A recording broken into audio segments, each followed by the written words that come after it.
inside the Morgan Central Prison to get the former speaker and others out to go at the morgue. That's the Temple of Justice.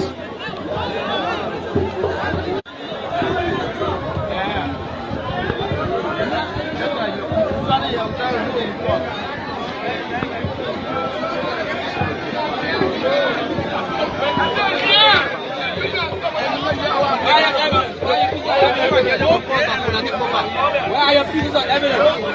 My pieces of evidence will be when I'm called to the court. When I'm called to the court, I will go back to the high court.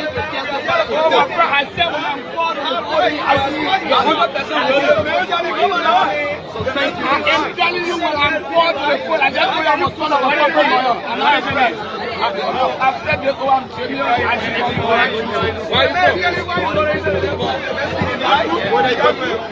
am from Bonnie County,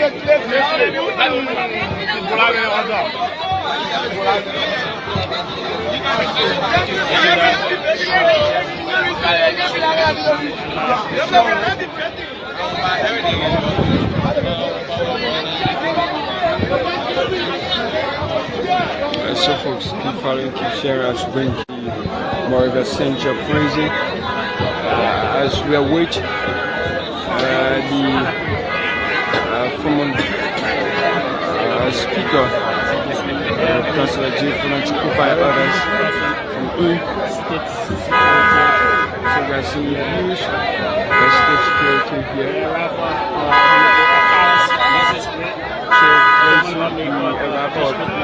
Moses Akagwe so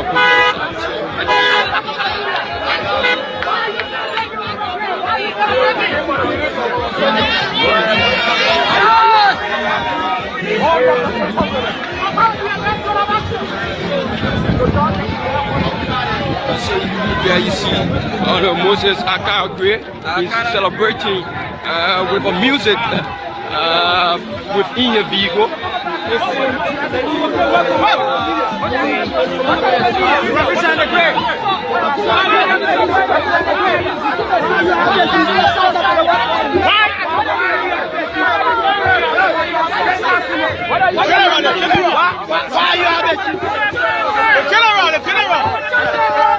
Yesterday you were seeing alone.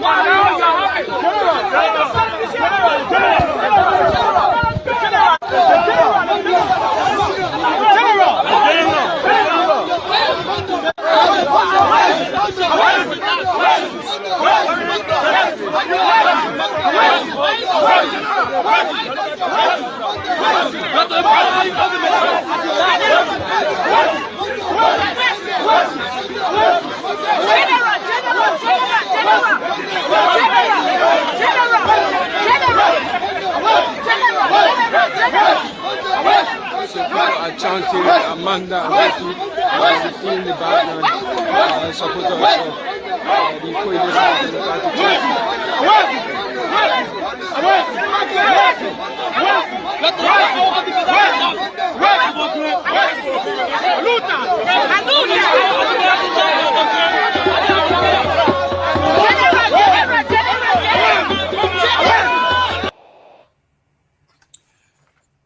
Hello, ladies and gentlemen. Welcome to our Monday edition of the closing argument. Let me straighten my tie here. Too many headlines to count, but this is the new Liberia.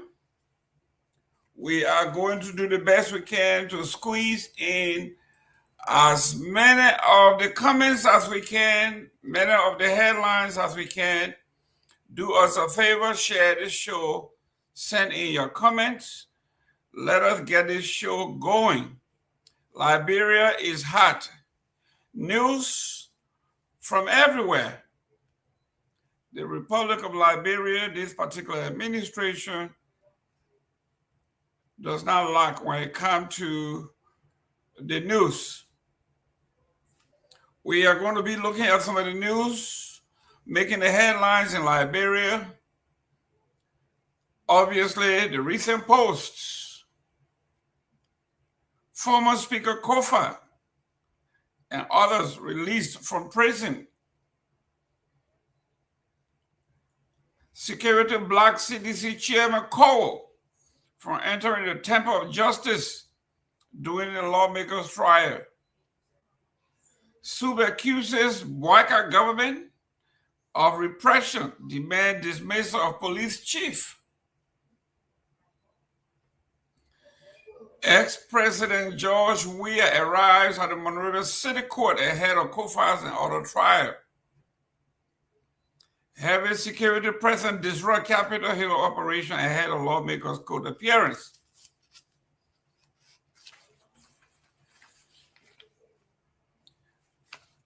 We want to look at, in particular, a particular headline that everybody should have an interest in. It says here, the Central Bank of Liberia is accused of targeting former Speaker Kofa. And so, Mr. Gimme, welcome. Welcome, sir. Welcome. Reading some of the headline in your home country. Okay. Thank you. In the city of Monrovia, the nation's capital, one that caught my attention is the central bank accused of targeting former Speaker Kofa, opposition lawmakers through insurance directive. And we got that document. We're going to be reading it. Myean, you were on the ground. You follow the issue. You follow the happenings. You were interviewing folks. Give us an update. Those of us in the diaspora, what is happening in Liberia? How was it today? How was the feeling on the ground? Okay, so Mr. Gimme, thank you, and thanks ever so much to our viewer and our listeners. So let me bring her up to speed from Friday update, where I cover all of the live happening. It was so interesting from Friday.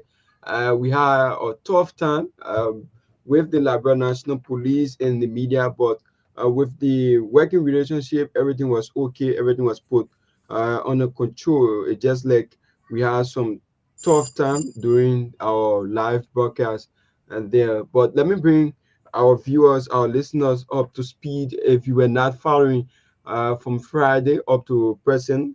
So I would just like to bring us up to speed because I followed the entire process. I was going live from the Temple of Justice. I was going live from the Monrovia Central Prison and also from the Liberia National Police, where the former speaker and others representatives who were invited at the Monrovia Central Prison, that's the Liberia National Police headquarters, on Friday, where all of them were in number. 7 persons were there, and out of the 7, 2 persons were set free. Honorable Marvin Cole and Honorable Frank Safoko of District Number 9, Moswara County, were set free on that same Friday, and they all left home happy.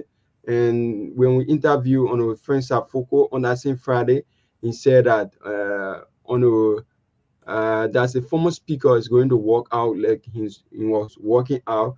But unfortunately, we never came across any of such. And at the end of the day, we heard that the former speaker and others will be sent to the Monrovia Central Prison. On what ground, we did not get the information. But late evening, we were told that the former speaker and others will be sent to court on Saturday, where they were sent at the Temple of Justice, the city court. And after everything, the government denied the bond that was filed by the legal counsel of the former speaker and others, and it was denied by the government. So on that backdrop, other citizens and some residents were giving their mixed view. Why should the former speaker and others bond be denied by the government? So from that, we started to hear citizens making their view that the government want to score a political goal, or they want to use it out of as a political term, wherein they will give some instances with the former Chief Justice Guar Musu Scott and others cases where they give instance with the former governor Salif, who was sent to jail, and other past government officials on that same issue. So with that, on Saturday evening, it was when we covered the former speaker was going at the Monrovia Central Prison, and with that, we covered that event from the Temple of Justice when he was leaving, and we asked him, Honorable Fonati Kofa, where are you going? He said he was going at the Monrovia Central Prison. On what ground he did not inform the media. So we were at the Monrovia Central Prison where we cover all of the activity, even up to Sunday. The former vice president and the former president of the Republic of Liberia, His Excellency, former President George Manawiya, and former Vice President Joao Tito went and paid a courtesy visit to them on Sunday, where we saw other media institutions were there, and we covered that story, where the former president made a statement that on Monday they are going to try to file the bond to see whether they are going to accept it. And also today, where we saw them, the former president was at the Temple of Justice City Court, where he went to sign the bond, and we saw CMC political leader on Musa Hassan Berete was also there. We saw the presence of Mood political leader on D. Maswa Kemea was there, and we also saw ANC political leader on Alexander Bene Kumis were all in attendance today at the city court, where they all went to sign the book. That's the bond for the former speaker and others. So with that, we went at the Monrovia Central Prison. After they have signed, the former president left on his way home at his non-script residence, where we saw on Musa Hassan Berede, because of his presence, it was when the media followed him at the Monrovia Central Prison. And when he was coming out, I was the first person who asked him how was the visit and what do you expect from his colleague coming out today. And he made a statement that the colleague will work out in few seconds. We saw his colleague come out, the former speaker and others came out, and they accepted the bond today. But we're hoping to see. We saw the bond, the entire statement from the court today was public on our page, where they accepted the bond, but they are going to show a specific time where they will resume at the court to carry on the entire process, where the legal representation of both parties will be there to argue, and then we are going to cover that event. So, Mr. Gimme, we've been following the happenings there and other training issue, but from Friday up to present, the main training issue is what I've given you, just a gist on. So as we move on, we are going to bring you latest information from our end here in Liberia. Excellent, excellent. Let's look at the mood in the city. How was the mood today in the city and around the city? From the main city in Monrovia, we saw the atmosphere was that kind of security protocol were all intact. Everywhere you go, you will see police officer, you will see police vehicle passing through. So when the former president was on his way to sign the bond, we saw some citizens in numbers were coming from the party headquarters on their way. When they reached around 24th Street, it was when the former president have already signed, and it was how they told citizens to come back, to turn around and come back, because we saw that atmosphere when they were moving. Every point they reach or every junction they reach, people keep adding on them. People keep adding on them. So the momentum will keep growing. It kept growing until they reached at the 24th Street. Until that political leader told them to turn around and come back, because they have already signed the bond so that the former speaker and order can be released. But the atmosphere from the Pinsville single bell all the way to Congotan, going as far as Monrovia, the atmosphere was not bad. But with the protester, that's what made everything started to change. But the government saw it necessary that with the kind of number that were coming out today, that's why they agreed to sign the bond. Okay, take me to the Monrovia Central Prison. What was the feel How did they look? How were they received when they were exiting the Monrovia City Prison or Central Prison or South Beach, wherever they were? The former speaker and others. Yes. Yeah, so when when the former speaker came out, when he stepped out first, we saw a huge number of supporters. Where the first person who came and put our crowd was on a Moses Akara grade, where we had some cultural performances were going on, and he put our crowd and came with a vehicle, or music were playing in a vehicle, or political song were playing in a vehicle, and we saw women came out in huge number cheering him, and they were singing together, dancing together. And the moment we saw the former speaker, we saw that a huge crowd from in coming out to see the former speaker, and everyone were excited. Like on Sunday, the community dwellers were excited to see the former president, but unfortunately, we could not get them from in a vehicle. But still, the people were still shouting with his name. Likewise, today, the people were celebrating. They were happy to see the former speaker out today, and we saw that crowd. People were jubilating from all angles. People even left from the market, coming to the Monrovia Central Prison to see the former speaker, because some market women were making a statement that if the former speaker is not released on today, they are going to come out in full number. They are going to put their children outside. They are going to put their babies outside to see that the former speaker be released. So people were asking, it is because of the partnership. They said no, because they are witch hunting political leader in this country. So because of that, they cannot accept it. So we saw a huge number at the Monrovia Central Prison today. Excellent. Now, there are, as you can see in my hand here, I got all the breaking news and all the headlines in Liberia. We can't go through all of them, but let's look at. I think the folks were, some people were accusing the White House government and the police, Gregory Como, as their action being premeditated, and people thought it was only political until Front Page Africa broke this news, which is this one here.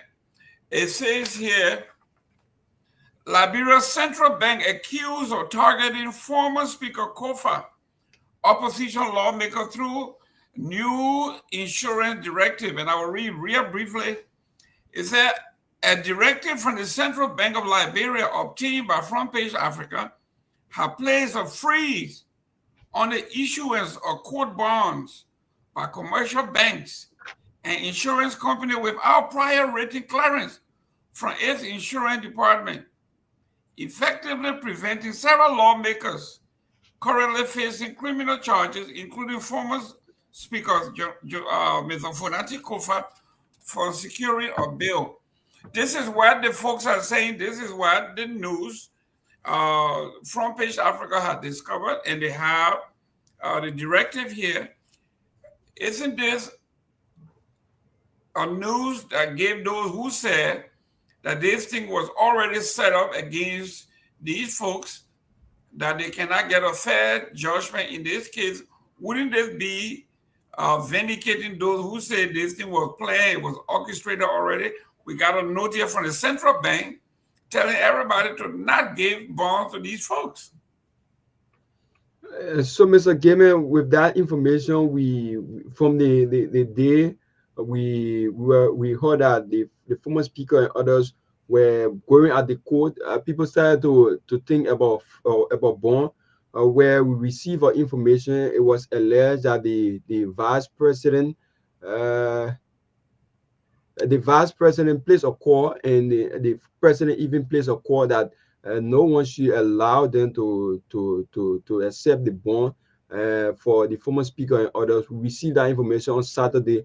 So the on that background was when they were denied and they were sent, because from that it was when people started to think about the government want to score a political grade, or they want to score a political goal on the opposition, because they had that same thing happening during the former president regime, where they targeted certain people who were in the opposition. So because of that, that's the same debt they want to pay. So they just wanted to set that record to say, oh yes, the former president or the former speaker were put in jail for so and so reason for that awesome attack at the Capitol building. So because of that, that's why they did it. But people were assuming that the central bank could help them in the process. But unfortunately, according to time on Saturday, we heard that they denied the bond from the former speaker legal counsel. Wow.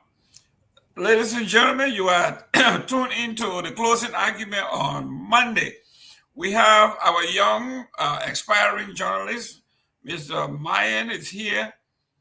He covered all the stories here. He covered all the events, and he's giving us firsthand notice, firsthand information on what he saw, what he recorded, what he printed. This is where we are. We heard from the directive of the central bank. The central bank governor, as we understand it to be, is a nephew, very close relative to the president. So here he is doing the bidding of his uncle. Everybody, most people that know Joseph Walker know him to be very vindictive. And here he is using his relatives, using family members, using the central bank to do his bidding. And the excuse is they are saying everything that happened or allegedly happened to any member of the Unity Party during the George Weah time, they are going to do the same thing. So if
hopefully we are back on the air. I don't know what's happening in Monrovia, but if you are in Monrovia, give me a signal that you are watching me, that you are live.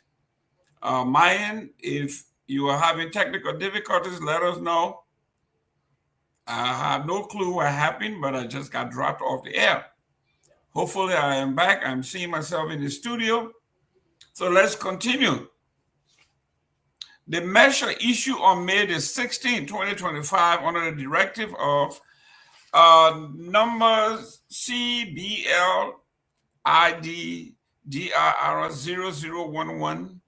00112025 mandates that any institution wishing to issue a court bond must first receive formal approval from the Liberia Central Bank Insurance Department. This is directly from the Liberian Central Bank. And I'm going to read this again. This particular measure was issued on May the 16th. We are talking about since last month, about 3 weeks ago. There are people that were in the know that this day was coming. That these men and women were going to be charged and they were going to be looking for bond. The central bank, whose president or director, whatever you call him, is a nephew of the president is now doing the bidding of the president. The process requires insurers to submit notarized and certified audited financial statement along with a full report of outstanding bond issue prior to any new request. The directive took immediate effect and has since disrupted the legal process for multiple lawmakers who were recently remanded into custody. These include Kofa from Grand Crew, Abu Bana Kamara, Monserrato District number 15, Dixon Wulauli, Sibo, Monserrato County District number 16, and Jacob C. Debbie, Grand Julia County District number 3. The four were incarcerated at the Monroe City Prison Saturday following their second court appearance in connection with a December 18, 2024 arson attack on the Capitol building. Are we talking about conspiracy here?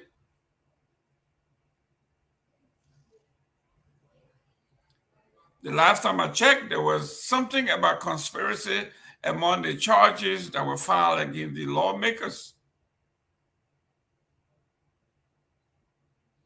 The Central Bank of Liberia, the Liberia National Police, the Liberia Justice Department, and the court has conspired to make these gentlemen and women look bad, knowing fully well that they will have needed bonds of all kinds to get out. He did this, and no one can convince me that the Central Bank of Liberia is issuing no bond order immediately, effectively, since the 16th of May. No one can convince me or any rational person that this is not premeditated against these folks. The measure was issued on May the 16th, 3 weeks ago, under the directive of the central bank. It mandated that all financial institutions basically should not issue bonds. This is 3 weeks ago. They knew that this day was coming, that these people would be charged. And upon being charged, they would need to post bills. And the central bank knew this. You cannot tell me that the police, the central bank, the court, and the justice ministry, you can't tell me that they are independently working without knowing what's happening here. Let me go to Honorable Pewee, who is a diplomat. Maybe he has a way around talking, making these things to look nice. Maybe I'm not as diplomatic as he is. But Honorable Pewee, welcome to the show. Thank you. Very kindly. I'm very delighted to be here this wonderful Monday afternoon. We want to put it almost Monday evening. Yeah, I'm happy to be on the show. On a serious note. I know it's comical to some degree. No, nothing. It would have been more comical if people's lives were not on the line. But for the man who comes from a solid background of our jurisprudence, our foreign diplomacy, foreign service, when I woke up and went through the headlines, and then when I finally went back to the central bank being accused for targeting, and I'm saying to myself, Where are we headed? This is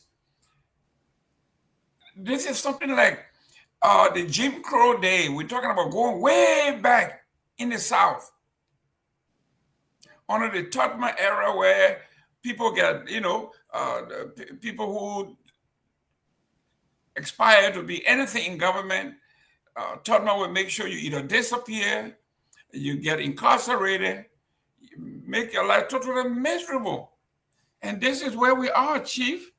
It says here, a directive from the Central Bank of Liberia, obtained by Front Page Africa, has placed a freeze on issuance of court bonds by commercial banks and insurance companies without prior rating clearance from its insurance department at the central bank. And you talk about conspiracy? You know, my a big brother and the mentor I referred to, that's why he normally can say it's going to be difficult to see how we're going to fix this country. I'm not going to call his name, but he said this every day. It's going to be a bit difficult to see how. And I sometimes can say to him, probably maybe the generation of our kids or their kids may change that, but I don't think this time, because the country is just a difficult terrain, a difficult area to want to find yourself at this stage. It's unfortunate that we have, and I think before I move forward, it is important to remind our lawmakers, particularly those folks that were just incarcerated for the past 3 days, and they are lawmakers also, so that they will have to sit after this process and revisit portion of our law to see how they can push and lobby their colleagues to do some amendment in some of the critical laws of our country, particularly this bail bond issue related to the central bank and all those things. We have to, because the law should be the law. And that's where we all can always, a cliche now in Liberia, the law is the law, the law is the law, the law should be the law. Granted, if the law is the law, arson is a biddable offense. It should take absolutely no one held on a set charges that should be struggling or folks trying to politicize giving them bail bond. It is very much unfortunate and unacceptable. And I don't want us to push the country into this kind of a political situation. Then it's going to be tick for tack. We expect tomorrow, if this were to unfold, then you expect the next government coming to say, okay, we're going to do this to the past official on the basis of politics to politicize this issue. I don't think that's the most prudent thing to do if we were to revert to this kind of a backward tendency instead of respecting and regarding the rule of law. If we were to regard the rule of law in the country, it is the basis for the country rapidly moving or forging ahead. But we are not. We focus too much on politics and this issue for tick for tat, and we neglect our responsibility as constituted authority to protect and defend the constitution of our country. And this is quite unfortunate. And I believe the entire fracas that unfolded this weekend, again, I think if you were to, I listened to the police director this morning on the state broadcast institution. I believe he's very well compromised. And it's unfortunate to have a police director of his age to merge himself more deeper into partisan politics. I thought he should be professional, and it's important that we ought to be. And I listened to the police director the day this awesome alleged awesome situation unfolded, or when the fire got at the Capitol building, if you will. And immediately when the president spoke, because he arrived there along with the president. He didn't arrive there, he arrived there. But this era was then, I think, was under the control of the Liberia National Police for more than 2 weeks before this unfortunate situation happened. Now, on the watch of the Liberia National Police, that's one. The very day the situation unfolded, he arrived there on the interim of the president. Unfortunately, he didn't move as the police would conduct the investigation. Immediately when the president spoke that this was perpetrated by some of those other people, basically you're referring to the other side of the thing from the former speaker at the time, and then the police chief came and insinuated the same. And there I knew that we were headed for a problem. And then when they did all of the investigations, everything whatsoever, right? So they came out eventually. First, they were linking about 7, 8 presidents. They let go a few other guys, and they charged, I think, the 4 or 5 presidents.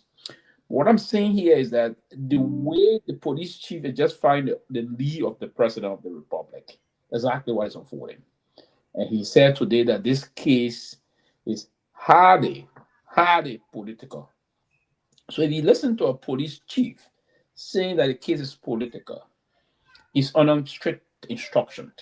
You either follow our lead or you get out, right? So, and this a man that is, he's been pushing for this job for a very long time. He loved this job. And the rest of the reason why we wouldn't go into that. But what I'm saying, my own frustration is, why can't we allow the law to unfold?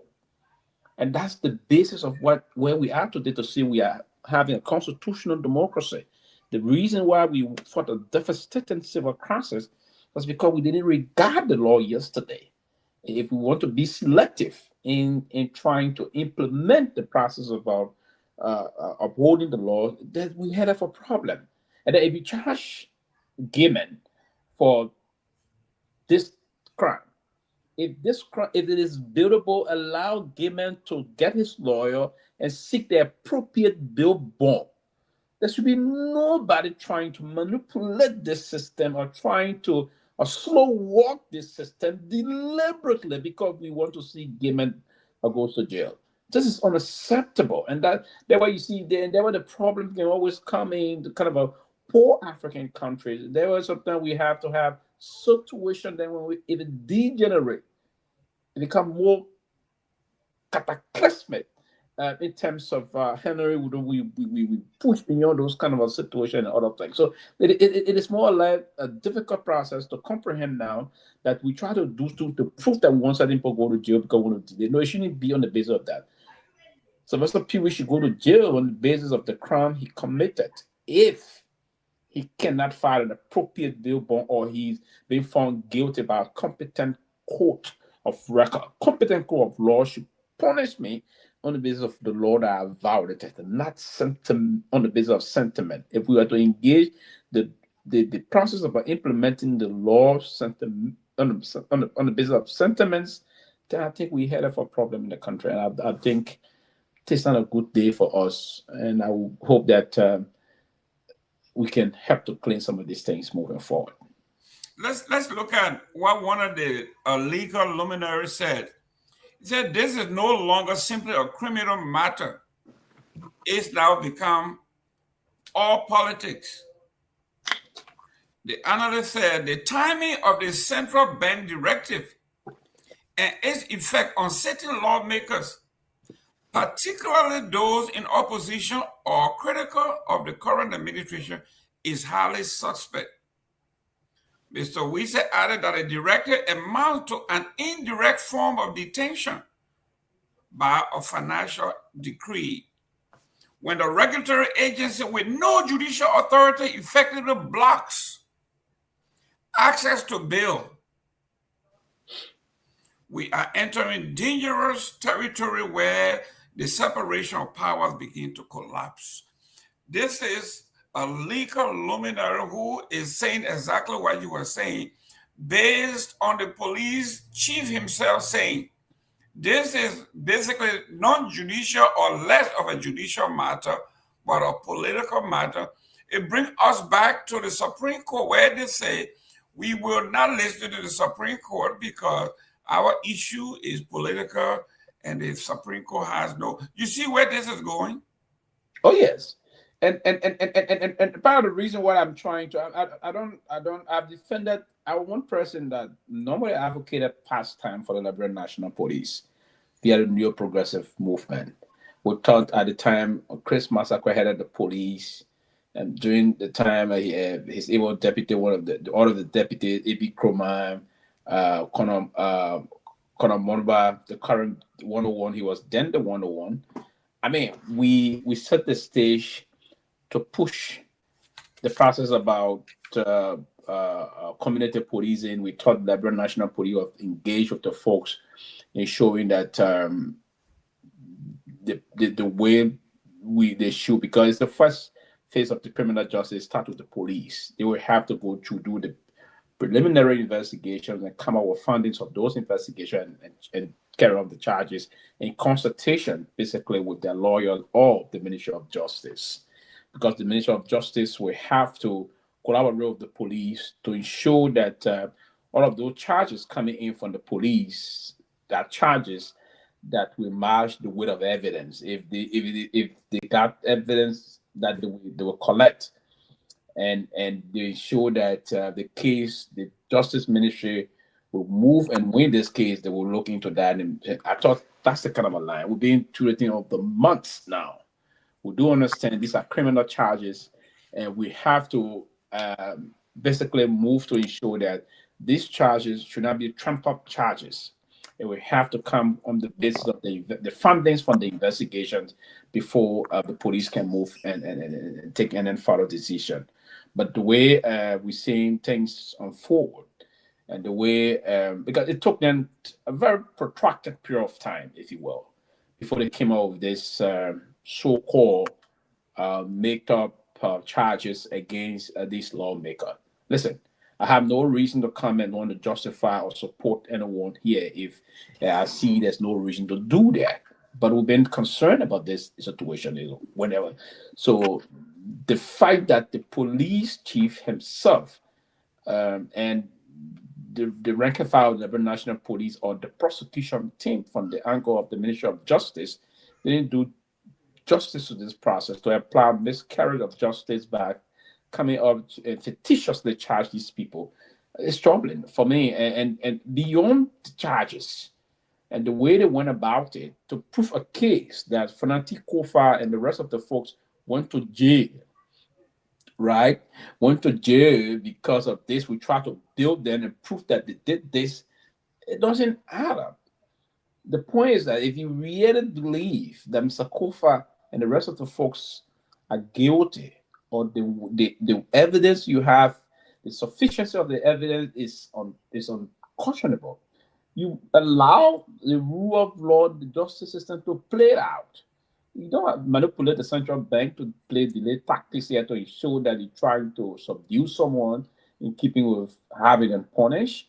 No, I don't think it's the country we want to see our children move to. So I think quickly, if I would say this here, it's troubling. It's a troubling development, and we all should condemn it. But I'm open to the system of them allowing them to go to court. And I listened to the former speaker today. He said they are prepared. They're going to come out to prove they are innocent, and by that they will build the requisite case to trash out all of those trump out charges that was whatsoever placed on them, and now the case is in court. We look forward. One thing I will on here quickly, that the Ministry of Justice should ensure, or the court should ensure, or the prosecution will have to push and expedite this case because it's a major. And I would hope that their lawyers should push for that, for what we call speedy and fair trial, so that we can come to the conclusion of this case and move the country forward. But they will have to look into it as with the bill bomb thing. They, as legislators, can lobby their colleagues, see as to how they can do some changes to that process, and show that the very prison they say is not that habitable for other ordinary Liberians. They will have to pump some money in the budget to make that area a very habitable area, right? Prison is not death sentence. We need to improve the conditions in our prison system, particularly the only proper prison we have in the country, and all of the other smaller ones we have across the 15 political subdivision of the country. Thank you. Welcome to Sarah Should I pronounce it the Liberia way, Sarah? Sarah? But listen, it's unfair. Don't be calling the woman Sarah. That way you can begin. You can't say we call it Sarah. Mama Sarah, Auntie Sarah, Sister Sarah. Anyway, you call it, I don't care. Sarah, whatever. Okay, Miss Sarah, how you doing, ma'am? I am awesome. I'm doing good. How are you guys doing? Thank you for the show. Thank you for holding the ground. I've been following. You've been doing great. I really appreciate you. Thank you. Ahmed. Finally, you got your earphone. You look like you're ready for the fight today. No, I'm waiting for the cow. The cow. They took the cow back. Georgia had 2 cows. Maybe we'll go to the topic. Liberia, interesting country. The country is so interesting. The cow thing, I don't take over the whole place today. The country is too interesting. I'm telling you. Don't be surprised if the cow get missing in the mix here. So don't worry. 2 cows just going back and forth. Yeah, I think you must say they carry the cow to Grenada finally. The cow leave for Grenada. Let the Grenada eat it. Welcome, Mr. Victor Namwe. But they say they had the 2 hair for the cow. Be careful for the progressive. Is that what it is? Oh, yeah. yes. The bigger, that's why former Chief Zanzakawa, I went to meet with Zanzakawa real quick. I said, Zanzakawa, I'm afraid because you got that cartel in your hand. I said, so I'm scared to come near you. He said, your Bassa people, you're eating the most dangerous part of the cow, the head with the horn on it. You scared. I didn't tell you can't be afraid of. And I said, you kidding me? He said, yes. He said, you guys are crazy. You eat a cow head. You scared with the horn, everything that the tail here will scare you. Mr. Namwe, welcome to the show. Thank you, man. It's good to be here. Let me welcome with listeners as well. Thank you for joining us. As always, don't forget to share the show. Invite your friend. Let them invite a friend. Let's have fun. But it's good to be here. Great. I see Jan Mabaro here. I see Mike Lincoln. I see Fix Electronics. I see Kegati pass away. Is that how you call it? Pass away. And I see Said Gungunu. I mean, we got a lot of folks here. We recognize you as we go along. I know it's late in Liberia, staying up in Washington. It's an honor. Ms. Sarah, let me read this here. It said the situation intensified over the weekend when the Monrovia City Court issued a writ of lawyer is N-E-X-E-A-T Republican, barring all 5 lawmakers implicated in the case, including Representative Priscilla Cooper, Monserrate District Number 5, who has not been detained, and either one of them from leaving the country. Then they said the writ granted by stipendiary Magistrate Ben Bako direct national security agencies to arrest any of these accused lawmakers attempting to leave Liberia. While such rates are standard in major criminal cases, critics argue that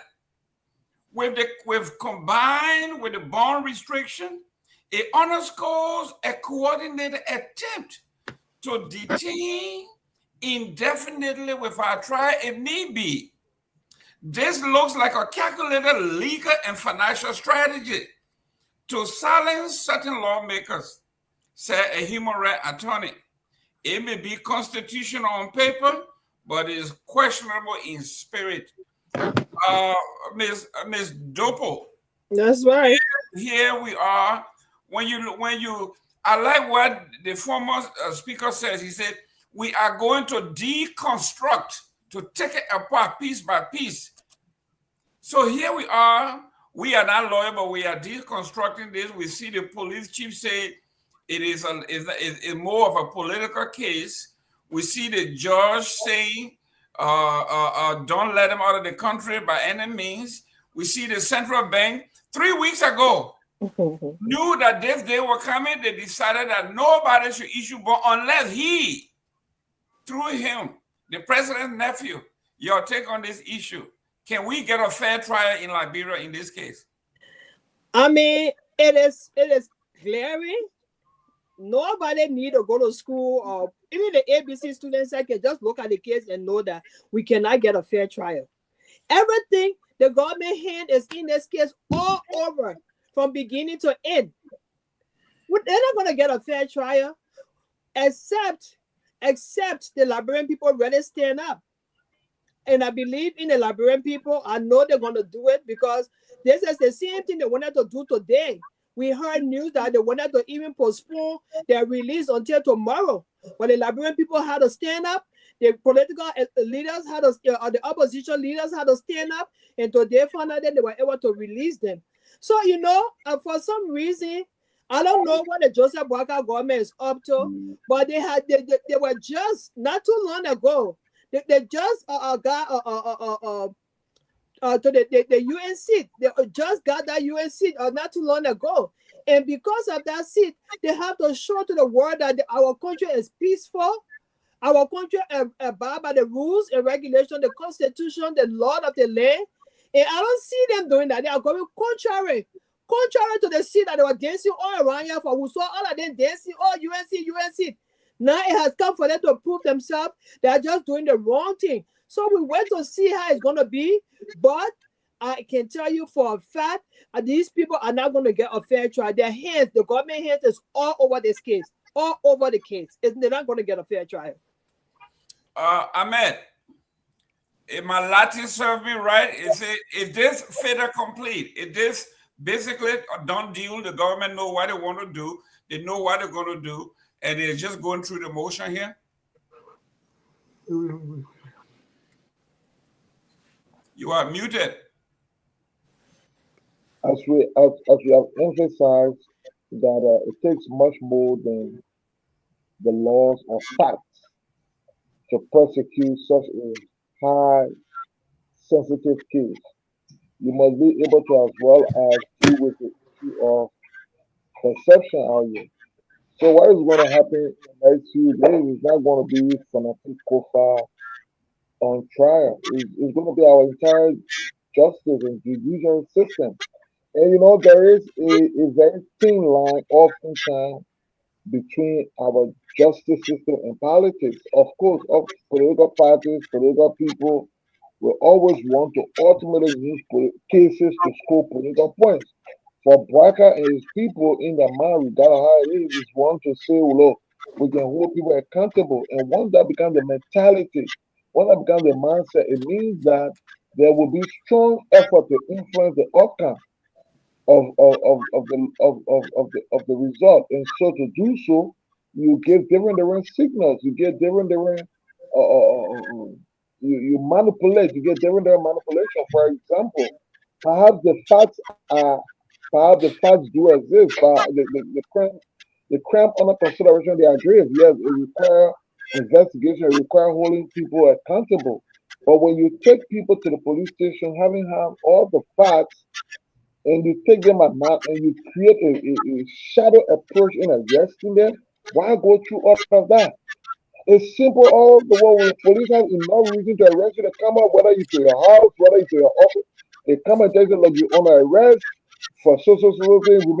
They do these things because you want to create a transparent process. But when you start from the very stage of the process, you start to create processes that give people reason to doubt.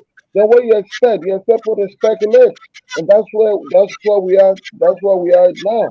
So we try to separate our concern that the case could be politicized or it is being politicized from our also commitment to having the corporate held accountable. When you do so without to show whether your intent is actually to ensure justice, we then think that your goal is to do two things: effect punishment or vengeance, or two, to score political points. You don't score political points in the execution of justice, and so that's where we are all concerned. But most importantly, I think that's where we need to highlight is that the accused Kofa is upbeat that he has the capacity legally to deconstruct the lies that he think are being meted out against him. Even though the burden of proof rests on the government now, they must prove beyond all reasonable doubt that these people were, as you say, conspirators and facilitators of the crime. We think that rests on them. Look, Liberia has a long history of allowing politics to influence the justice system. I would think that many of us are hope that quote unquote the rescue approach will do that. But when you undermine and refuse to accept ruling from the Supreme Court, we don't know how much faith, how much respect, how much commitment you have in the process. So in short, when we raise the concern that there is political interference, we do not come from the background that we do not think people should be held accountable for what happened at the Capitol. We think people should be held accountable. Those who commit that crime must bear the weight of the law. But we think that as serious as the crime is, require a complete balance of any political interference. And let me tell you finally, perception is a very critical point in making of justice. If the people do not believe that the processes that lead to holding somebody accountable, if they do not believe in it, then you have undermined justice. You made it illegitimate. And so the burden now rests still on the Barker administration to see how far to carry. This is not the best place. This is not a place to score political points. Let us, the Liberia people, are interested in knowing what happened to the capital, and that should be the focus. Thank you. Mr. Nyenwolo, real quick, I got a question for you, but it just a fait accompli, like we say. Is this a done deal? The government, the police chief already said it. This has basically little to do with judicial system. This is a political case. Are you watching these guys being the judge, jury, and executioner here? They have already found these guys guilty. No matter what, they're going to put them in jail. Have you any thought on whether they can get a fair trial? Well, again, it's good to be here. Quickly, let me give a shout out to my Liberian Catholic brother and sister Knights in the Americas. We assemble this weekend in Minnesota. We do that once every 12 months, where we identify a project for and on behalf of the Catholic Church of Liberia. And we've been doing this for quite a while. This year, we're undertaking a scholarship project for needy students. And so it was great being in Minnesota. What's up to my brothers and sisters? I've tried to follow this thing for a little time that I had while I was in Minnesota. And the answer to your question is no. I think there is an attempt that is being made, but it will happen, or it will succeed if we let it. And I think this is where we all need to band together and resist. Let me commend the government of Liberia for doing what we have been asking for all along. If you think you have enough evidence worthy of bringing charges against these people, you should do so. Bring the charges, take them to court, and let the case stand on its own merit. Stop all the undue interferences. First of all, let me express my disappointment on what happened on Friday. I think it's a clear attempt to weaponize the justice system. They invited these people in the morning.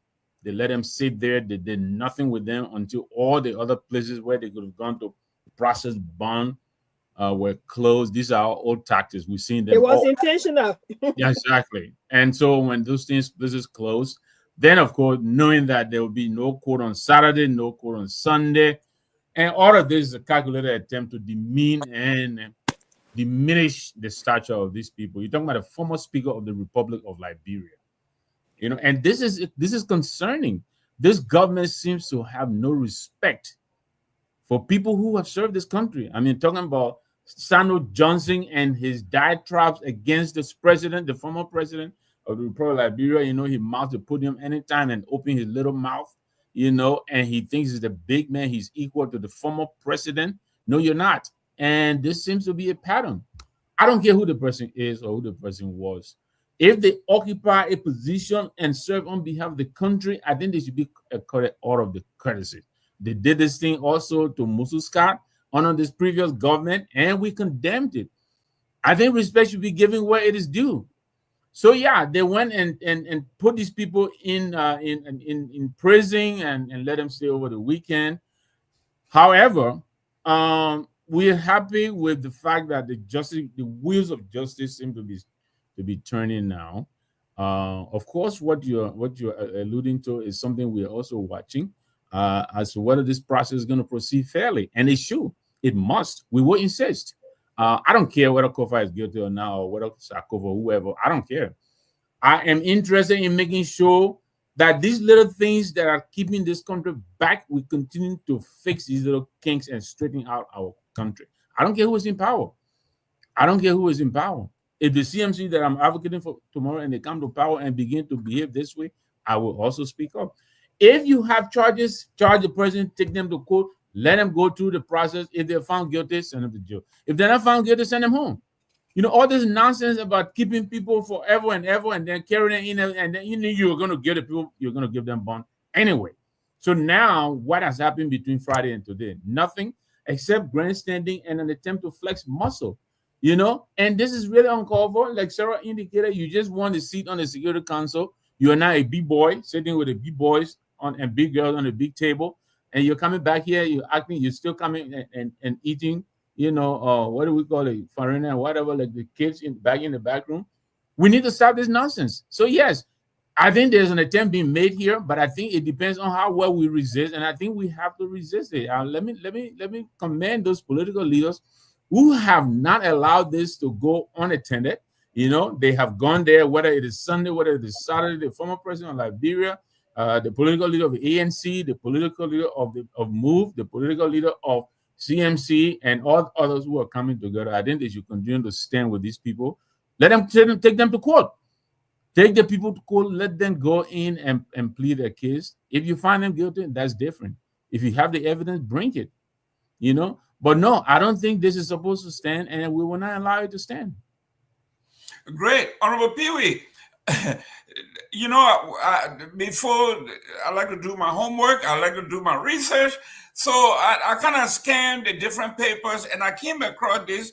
And this paper now tends to lean the government's way, and that's the Liberian Daily Observer. And this is their headline. It said, how the lawyers blunder kept Kofa and others behind bars. They are not blaming the government amidst all the evidence we are talking about. The Daily Observer writes, this is saddening. Said an embarrassing legal blunder occurred on Saturday, June 7, in Montserrat City Court, when lawyer representing former Speaker J. Fodati Kofa and 3 other lawmakers who are suspect in a fire that gutted parts of the Capitol last December, charged with arson. The suspect appeared in courtroom without a bond for the kid, described as an attack on the country's democracy. This triggered a wave of backwardness and caused the court to order them, the lawmaker, immediately remanded at the Monroe City Prison, where they would remain unless their lawyer could correct their errors by trying to file the requisite criminal appearance bond. This is a national newspaper, one of the once very respected newspaper. This man these people are looking at what we are looking at. And they are telling her the reason they spend time in jail is that their lawyer is incompetent. The lawyer knew these people are going to go to jail and they didn't bring bonds with them. The original owner of the founder of that paper, he was still around. That nonsense wouldn't have been in the paper. Right? Best? Yes, it wouldn't have been, right, on the serious note. But again, let me say I mean, Sylvester, if you mean he may not be, you know, directly involved in the day-to-day room, but Kenneth White is still alive. I mean, stay around. But he's not. That's what I'm saying. He's still around. He's not. Okay. He's not part of the management. He's not the managing editor no longer. He don't have any editorial decision making process on the paper. Right. That's what I meant. Right. So I think he passed it over to his son and other thing. Maybe. But here's what I would say after that. Listen, one of the accused is one of the best lawyer we have in Liberia. One of the accused, one of the best, very smart lawyer we have, very, very smart. He would know what you do. But let me say this to you: the fact that the police started the whole game thing, right? Because I don't think a lawyer want to run to start finding a billboard. You don't know the charges your client have. That's correct. That's one of the things, right? So, so you have to. So maybe I would just rob up a lawyer. I will say, okay, give me this bond and other thing. I don't know what they're going to charge my client with. Well, but I think they played the game. They want the reason why they invited these guys on the weekend. It was the intent was to embarrass them and send them to jail. That's the intent. And that's why the police chief said this political. He was instructed. The police chief said to us clearly that this is political. I was instructed to handle it politically, right? And that's what he did. The police, trust me, this case is going to embarrass the government. I believe sincerely that the government got no outcome to win this case. And the way they went about it, they tried to politicize it, and they tried to weaponize the Justice Department of the country against a major political adversary or opponent, if you will. This is just quite unfortunate. And the editorial decision of that reporter that did that story, I think he just a dumb reporter, didn't just understand the basic thing that was unfolding relative to this case. That and again, it's obvious that most of the papers, sometimes the government people can get them out and just, many times in the country, headlines can be directed by the government in some cases. There are some media institutions that will be totally under the government on partisan process as the government will instruct as to how to go about it, what not to do, all things. Because it is difficult in the country. Only the government got the money. And in that Inquirer newspaper is one of them. No, this is Data Observer. Oh, Data Observer is one of them. So it's just quite unfortunate on that. I thought they didn't do a good story. Ms. Dropo, in the United States here, usually when the prosecution has very limited case, what they tend to do is overkill. Just charge all the charges you can think about. Hopefully one will stick. In this case, it says here, Representative Abu Kamara and Jacob Debbie, the police claim participated in planning meetings and facilitated logistical support. They are charged under the revised Penal Code of Liberia, arson, Chapter 15, Section 15.1, criminal mischief, Chapter 15, Section 15.5, recklessly endangering another person, Chapter 14, Section 1423, criminal attempt to commit murder, Chapter 10, Section 10.1, criminal facilitation, Chapter 10, Section 10.2, criminal solicitation, Chapter 10, Section 10.3, and criminal conspiracy. You name it, everything in the book, they have it on these folks. They are hoping that something will stick. I'm talking about the whole, when they, when they say we throw the book at you, this is it. Can you remember all these things I just read here? That's why they are charging Abu Kamara and he guys planning, facilitating, logistical support. Which one the logistical support in setting fire? Your take on the charges with on these folks?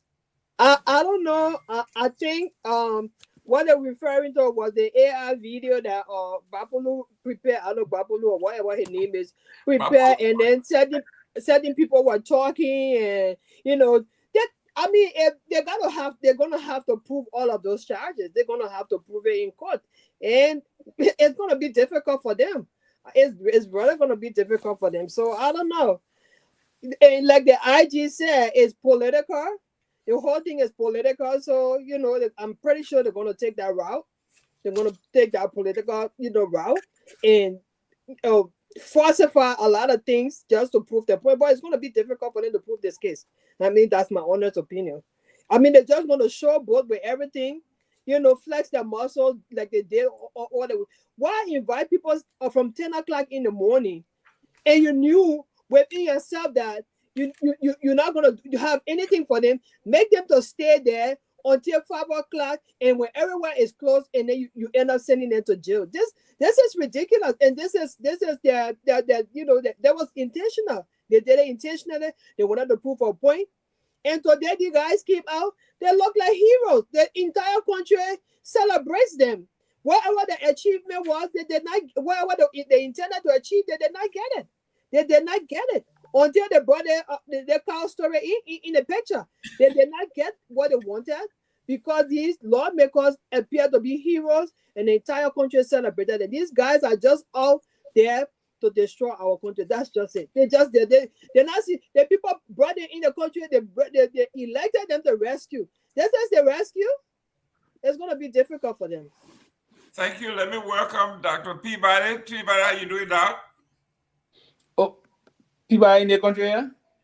I'm well, Doc. I'm well. Good to see everybody. Good to see you, Sylvester. Peabody, yeah. You know, we've been running. It's not that I was leaving you guys. I ain't leaving, but I just been so crazy, man. I've been crazy. Your daughter graduating, they gotta do great. Yeah, I think people are busy with the graduation. Congratulations. No, man. Thank you. It was good made, man. We just planning for the party and traveling, and I had guests coming these few days, so I've been transporting them back and forth. So it's been really busy. Good to see you, man. Good to see you. Good to see everybody, man. I mean, you guys been doing a fabulous work, man. Mr. Gilman, all you guys been doing great. I've been following, man. And so you guys been doing great to keep it on. That means I don't have to be a Tomalin. Any one of you guys can rule the thing. That's what the closing argument is for. Anybody can rule it. That's what it's for. You know. Listen, you at least when you say you were following that means that you are in a loop. So when we say something happened, you can't say. But now let's I'm good. There's a very interesting topic here that we need to look at. It says here it has something to do with the system also. Towards U.S. $6 million corruption case is in limbo. That is on the front pages of the paper today. Also, so, No, I said these are the distractions they want us to have, so we can look at the things that are going on behind. That's correct. We're going to come back to it because it has something to do with the court. Okay, here we are. These people have so many investigations going, and not once have they come and said we have completed this. This guy going to jail. This one. They just have all the loose ends. When the Supreme Court ruled against them that they could not get rid of these tenured people. They said acting director here, acting director there, acting. So everybody in the nation is acting. So they have not concluded that. But let me go to the opposition. Opposition leader decry police premeditated move against Kofa and others. Just what we said. Mobilize supporters to peacefully assemble at the Temple of Justice today in solidarity with their detained. They did. If Dr. Peabody were watching, Myean was on here and he gave his take because he covered the whole thing. What do you think? What do you make finally of the political leaders in the opposition coming together in solidarity? Is this something that's going to last, or there's another CP? I don't call it CM. What was it? CPP? Yeah. Is that one of the things that at the end they're all going to fall apart and all that? Is that where we're going? Well, you talking to me? Yeah. What is your take on this coalition? Look, I really hope that they stay together because, you know, working together will give you guys a better, a lot of opportunity. It will give you a leverage. You know, as a team, you'll do a whole lot together. They'll do a whole lot together as a team. But not working together as a team, you know, the problem is, I always say our situation here is trust. You know, when people come together, like how the Unity Party betrayed Mr. Cummins to the last. It was one of the worst we ever saw. They didn't even rest, but they took him to court. You know, you have President Barkat, I mean, dragging himself to court just to go and say in court and say he didn't know Mr. Cummins and all of that. So, you know, and at the end of the day, if you don't have anybody in that opposition that is so greedy and want to be, I mean, they will do a whole lot together, you know, and that's the only way they can defeat the incumbent, unless the party, they stay together as a team. If they don't stay together as a team, you're giving them another opportunity again. So I hope this will not be a repeat of the CPP. there will not be a repeat of the Mickey Mouse show was seen at the Capitol building at the time. I mean, at the Supreme Court that day. Everybody talking about, Mr. Cummings got the framework document. He hiding the document. He gonna produce the framework document. All those nonsense that was going on, that led to probably Unity Party today coming in and taking over. But I just want to address the situation today. What we saw today was a real. It seemed that Liberian people are just fed up with what's going on, because you don't have a case. The people have not even gone to court. They have not even been really charged in the court. And then the judge is coming out and already banning them from traveling out of the country. So this is an organized thing. I think it was just intended to disgrace him and marginalize Mr. Cummings and the other folks. And it's a complete disgrace for our country. I mean, I literally was really felt bad for my country today when I saw what was going on. If the executive could just stay out of the legal system in our country, I think we'll have a great legal system. But as a good thing in the political party, they need to stay together. I hope they're not coming together again as a, try and see error, and then later on, everybody go their own way. And then they will come out and say they want to do block voting. They won't do the block voting for the leader and stuff like that. Well, Mr. Namwe, listen. You are following 1 minute. You are following the international news. We are seeing something very similar going on in Togo. I don't know if you're following, anybody who be following international news. You're seeing people from all walks of life getting in the streets, basically with their hands up, telling the police, telling the military, we have nothing, but we are just tired with you guys, and you have to leave. And they say it began with few market women, and then few women, and then few, and all of a sudden it became 1 million from all over the place. People, at some point, people say, how long and how much can you push people before they decide that enough is enough? What I saw today with the coming together of all the political leaders in unison, condemning that we see what is going on. This is a calculated plot to get rid of the opposition. It's a number, your turn. Listen, Jerome, it is indisputable. There is strength in numbers. We want the numbers to come together. And from the CMC point of view, we encourage our guys to engage and try to band together, and strengthen, the collaboration. But we also will assert our individuality, because we know we're not going to allow people to lump us together and judge our deeds that we are performing in Nimba. Right now, we are the only party, I can tell you here without any fear of contradiction.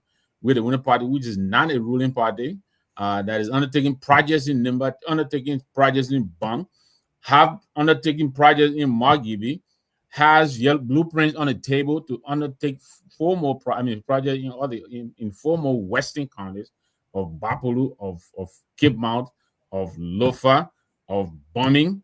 So yeah, we will want to explain to our people what we are doing individually. We don't want to share our thing with everybody. No, we're not going to do that.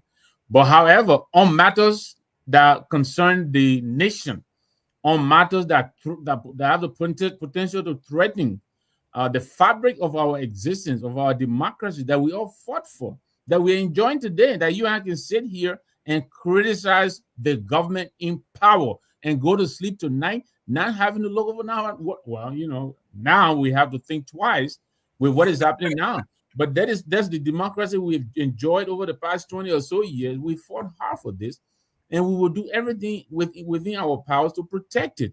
If it means collaborating with the CDC, with the ANC, with the movie, whatever, all other opposition, yeah, we will do so. We would demand that our people be given due process.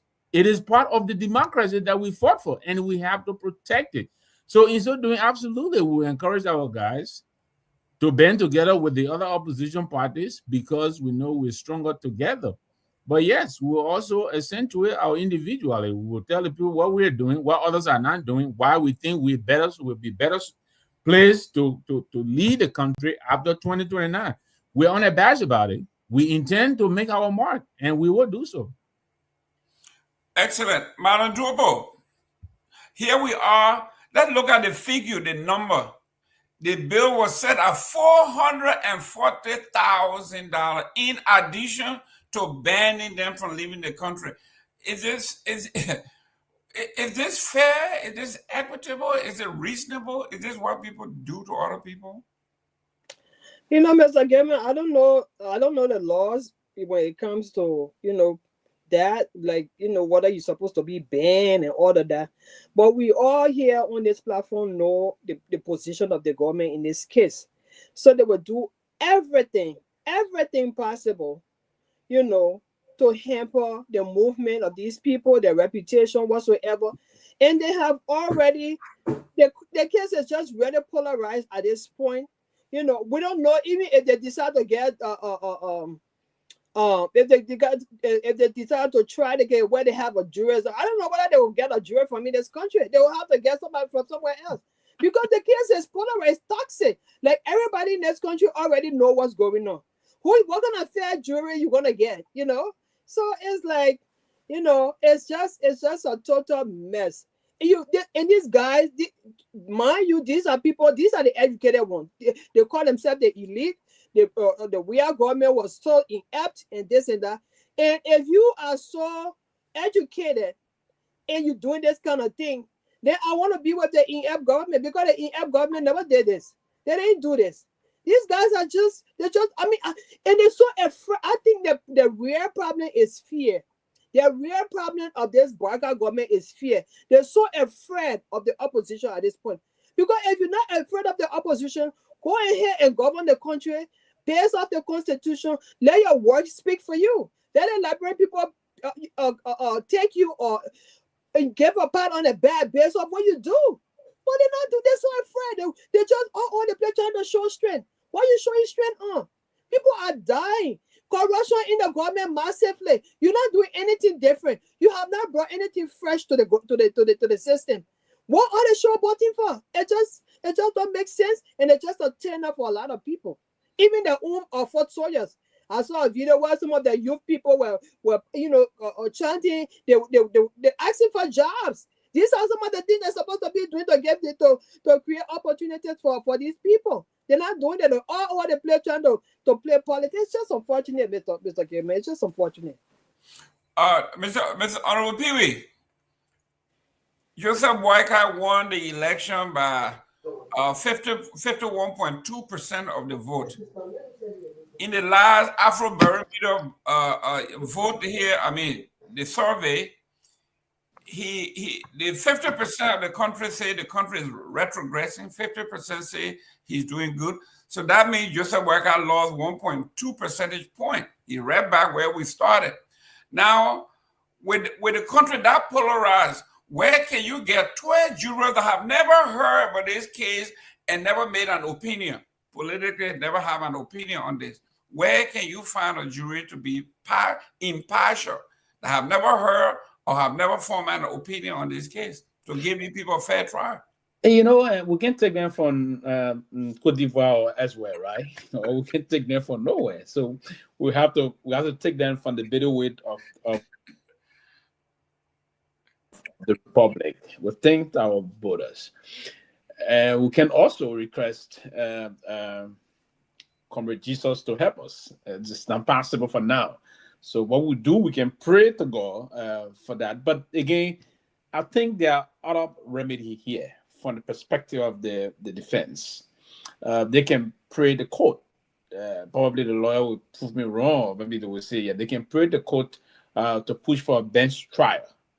Because these are some of the circumstances, if you will, they can pray the court to push for bench trial. It is possible. If that is feasible, they can go that route. That is the route that if they believe that that side of things is going to be a little rocky and they can't trust the system much about that, then they can allow the judge bench trial where the judge will hear the case and see the evidences and see if they apply the weight of evidence is strong enough to condemn. Other than that, I think, but we're dealing with people that do understand the law very well, and they're going to assemble some of the best lawyers we have around.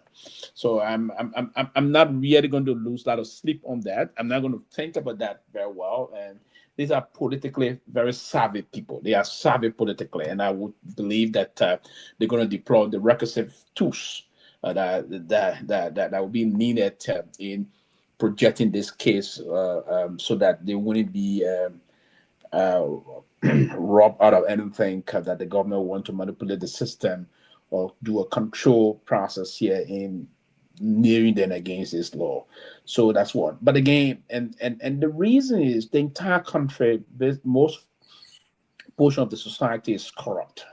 So the jury issue and I think it's been a long-term process in the country. There was a time people, even the Madame Salif days, there was the time people thought they should just suspend that process, and then we begin to see if we can bring some. And how do you do that? First and foremost, are you going to go to the church to say we need the best anointed folks? And the church, some of those that will come to the church may be even terrible than those that we think. So it's an issue that we have to change the culture of the country, the way we look at things. That's true. Everybody is engaged in everything. Look at the way, because these are and they are selected from the civil service from professional areas. That's why if you are working with the civil service, as part of that responsibility you have. Whenever you are called to duty, you go and play this role. It's a very strategic and honorable role they will give any citizen to perform in your country. And that's why here folks will have to be people of extraordinary, impeccable record, right? That you have the fear of God and you respect the rule of law, and you sit and listen to the case and you come out with outcome. But more or less, we corrupted that system a lot. So I will pray that this defense team will push that if they don't have no choice whatsoever, they may push for a bench trial, and that may be one of the way. And not only pushing for a bench trial, but it will push for both the bench trial and show that they expedite this process. It will be an expedited case, fair and expedited case, so that we can come for an outcome of this issue. Because if let me interrupt you for a second. I doubt it. Even if they say they want to expedite, I doubt it if they will yield to that request, because look at the twerk case. The twerk case up to now is still in limbo. Yes, I don't know. We don't know. The decision here is to keep these cases for 2029. This is the game plan. They're not going to expedite all of these cases. They're not going to do that. They want to play politics with these cases until 2029. Let's say around 2028, maybe 2027, like that, before they will start running with it. It's all a game. And then you're right. Somehow, because the prosecution team, the pre-trial detainees we have, first and foremost, we need to take some time when they discuss these things. Though we are not lawyers, but we can put pressure on the government or the Ministry of Justice or the Solicitor General or the Attorney General of the country to ensure that, because most of the pre-trial detainees we have, 90% of those in South Beach are pre-trial detainees, and they've been there for some time. Like, for instance, look at someone that is held for theft of property, for instance, criminal trespassing, or if you will. The being in South Beach, some of them being there for 5 years, and even if they were to be found guilty, they are not going to jail for 5 years. In many cases, you have most of them that are languishing behind bars, pre-trial detainees, are being in there for quite a protracted period of time. So what we want this president to do, he has to understand and make appropriate use of his pardon right also.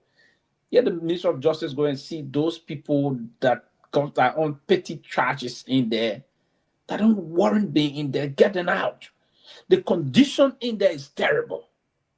The condition in there is terrible. I can recall the last time I visited there was some time ago, but when I visited Rodney C when he was there, but even before then, like I think 4 or 5 years ago, I visited someone there. The condition is not, it's not a habitable area. So what they got this, the current people they're in the system themselves, they can put some pressure to bear. Let the Solicitor General of the Republic or the Attorney General ensure that that case, if you delay the case, it will push for people to say that it's politically motivated, because it took them how many months to come up with the charges. I am hearing that they want to wait until the Chief Justice retire, and then when they replace the Chief Justice with their own person, then they will go ahead and prosecute those cases, because at the end of the day, when they run to the Supreme Court, it will be compromised as well. I don't think the person that will push as the Chief Justice, the person will be blind to the law, because that would be a recipe for chaos in the country. Well, I don't think so. And I don't want to believe that the rest of the other associate justices will sit and allow one person as Chief Justice to go and change the rule of engagement in the Honorable Supreme Court. I don't want to think so. Right? We have reputable individuals that are currently on the bench. Right? I don't think they will allow one person to go and change the rule of engagement and believe that you will subvert the law and try to introduce this miscarriage of justice, and then the rest of them sit and say, kumbaya. No one's going to tell you kumbaya here, and we expect that to happen. So, but it's a serious thing. But how many of those associate justices are scholars, legal scholars? I got respect for most of them. That I will say this to you, honestly or not. James Arthur Howard Woodcott. I do respect her a lot. I do respect Sergeant Clinton Johnson. I respect her a lot. She's too very firm, particularly when she headed the Criminal Code E and had this rape thing. She was very firm and to the point in applying the law. Councilor Sergeant Howard Sergeant Clinton Johnson is one person also that I respect. I respect Jim Arthur, as I said. I respect, no, she's leaving, and so I can talk about her. I respect the five. The Chief Justice is Albert. I do respect her. I don't trust Yamin Bese, to be very frank. I don't trust him. The reason is how many of them are scholars? I'm not talking about your I think the challenge in our how many of them? Most of them.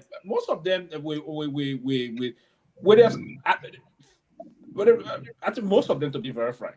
You see, Bese, I can't speak to his scholarly point, right? So, to be very frank, the only person I would not vote for there is Bese, to be very frank with you. Excellent.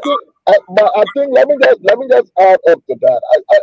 I really don't think the integrity of our judiciary as a result of competence. I think it's just a large bankruptcy in people just being able to uphold integrity when it comes to the office, the whole, you know.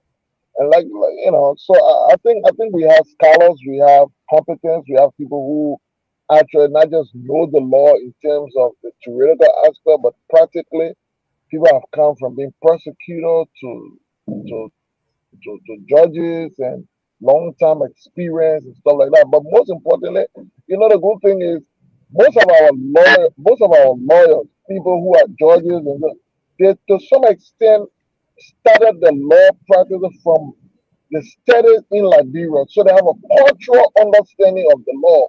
They understand the society. They know the environment. They know the challenges of the country, and so it should be easier to apply the law because you do understand the contextual living condition of the people. But unfortunately, we have these challenges because of integrity. People tend to allow themselves to bend. But unfortunately, some of the person can have all of the integrity. So once again, the government there and perhaps the president making some call or something, they just forget about everything. So I think that's where the challenge will be, and that is why you can't force people. You can't force people close on this to say if people start to think that there wouldn't be any fair trial for these guys, you can't force them in thinking that way because traditionally that's how society has been. You know, so this is a difficult period. It's a difficult period, right? To be frank. Thank you. Dr. Peabody, Yes, sir. Honorable Pewee tried something that I thought it was like it would be basically committing suicide, right? The judge that made this horrendous decision, not only to charge you for, but ban them from leaving the country, or that you take the chance and say, I will put my faith in the hands of a bench trial. Let a judge alone tell me whether I'm guilty or not. Will you take that chance with a judge in Liberia? Or will you at least try 12 people to see if you can pick your chance? One guy in Liberia, will you put your life in the hands of one guy? I can never do it, Mr. Gaiman, because the fact here is these guys operate from the executive. The executive tell them exactly what to do. Or you need to. They don't operate on the law book. That's why we're asking if we have sometimes some of the scholar in the Supreme Court, but even some of the judges that we have there, the executive will call them, hey, make sure you ban this man. Put a statement that they should not be banned from leaving the country. Then they'll say, okay, I agree to that. They are not operating strictly from the law. They are operating strictly from a command from the executive. So if you sit there and allow them to bring in the partisans, UP partisans, to sit on that thing and say they're on that jury, and then they are jury there in court, that will be a complete disaster, because those guys are controlled by them. They meet with them in the night and they tell them what to do. I mean, we don't have that system in Liberia where you can check on the jury and know if he's trying to manipulate or trying to do something and arrest him and stuff like that. We don't have that system. We don't have that system where the security really will check on the judge or taking bribe or trying to have phone calls or monitor his phone call to see any kind of. We don't have that system. So for that reason, people drive up to judges' house at night, give them big envelopes, and nothing happened. But my problem with the government is, I'm afraid for that country. I'm afraid. Even Chairman Kofa can be the legal scholar, very smart lawyer, and the others can be scholars. When it comes to Liberia, people are not looking at the rule of law. They are taking instruction from people, and that's from the executive, and that's the problem. That we end up being found guilty, because it's who Braga wants to be guilty, and he tell them, hey, you'll make sure you're putting in jail and stuff like that, and that's exactly what happened. So I really don't trust, because we saw a whole Supreme Court ruling there, and what did the executive do? Yeah, that's right. The number one man who should be a law-abiding citizen sat there and undermined and condemned the Supreme Court ruling. And so you walk with what nonsense they have there. You walk with the majority block and this other block. That nonsense. So it's scary. If you have the president of the nation, look at Donald Trump did all he could at the end of the day, and he brought back the guy from Venezuela, and he brought him back. That's right. He brought him back. You know what I'm saying? He had to go by the court rule, but we have a government, we have a president who sat there, went on national radio. Normally, when Supreme Court ruled, the president said, even though I disagree with the Supreme Court, I disagree with the Supreme Court that spoken. But the president went had his own interpretation. The justice minister came out his own interpretation of Supreme Court ruling, and the Senate followed it. We have a breakdown of law in our country. We don't have a transparent justice system, and that's why you see all these things going on. That's why you arrest people from 11 o'clock in the morning and keep them at 4 o'clock. Then you say you're charging them just for a political show, you jumping all over the place till getting and acting like yeah, So I will not trust it. I will never trust it. Mr. Sanvee, we are talking about our judicial system. Why shouldn't we? When we saw the Caucasian guy trying to slice the throat of a Liberian girl that was pregnant for him and all that stuff. All the evidence shows that this man did it, including his own statement to the police. Then, out of nowhere, the gentleman is set free. They say he's not guilty. Lack of evidence, maybe they come up with all these things, insufficient evidence. How will you feel, or how should these guys feel now, knowing the situation that they're against?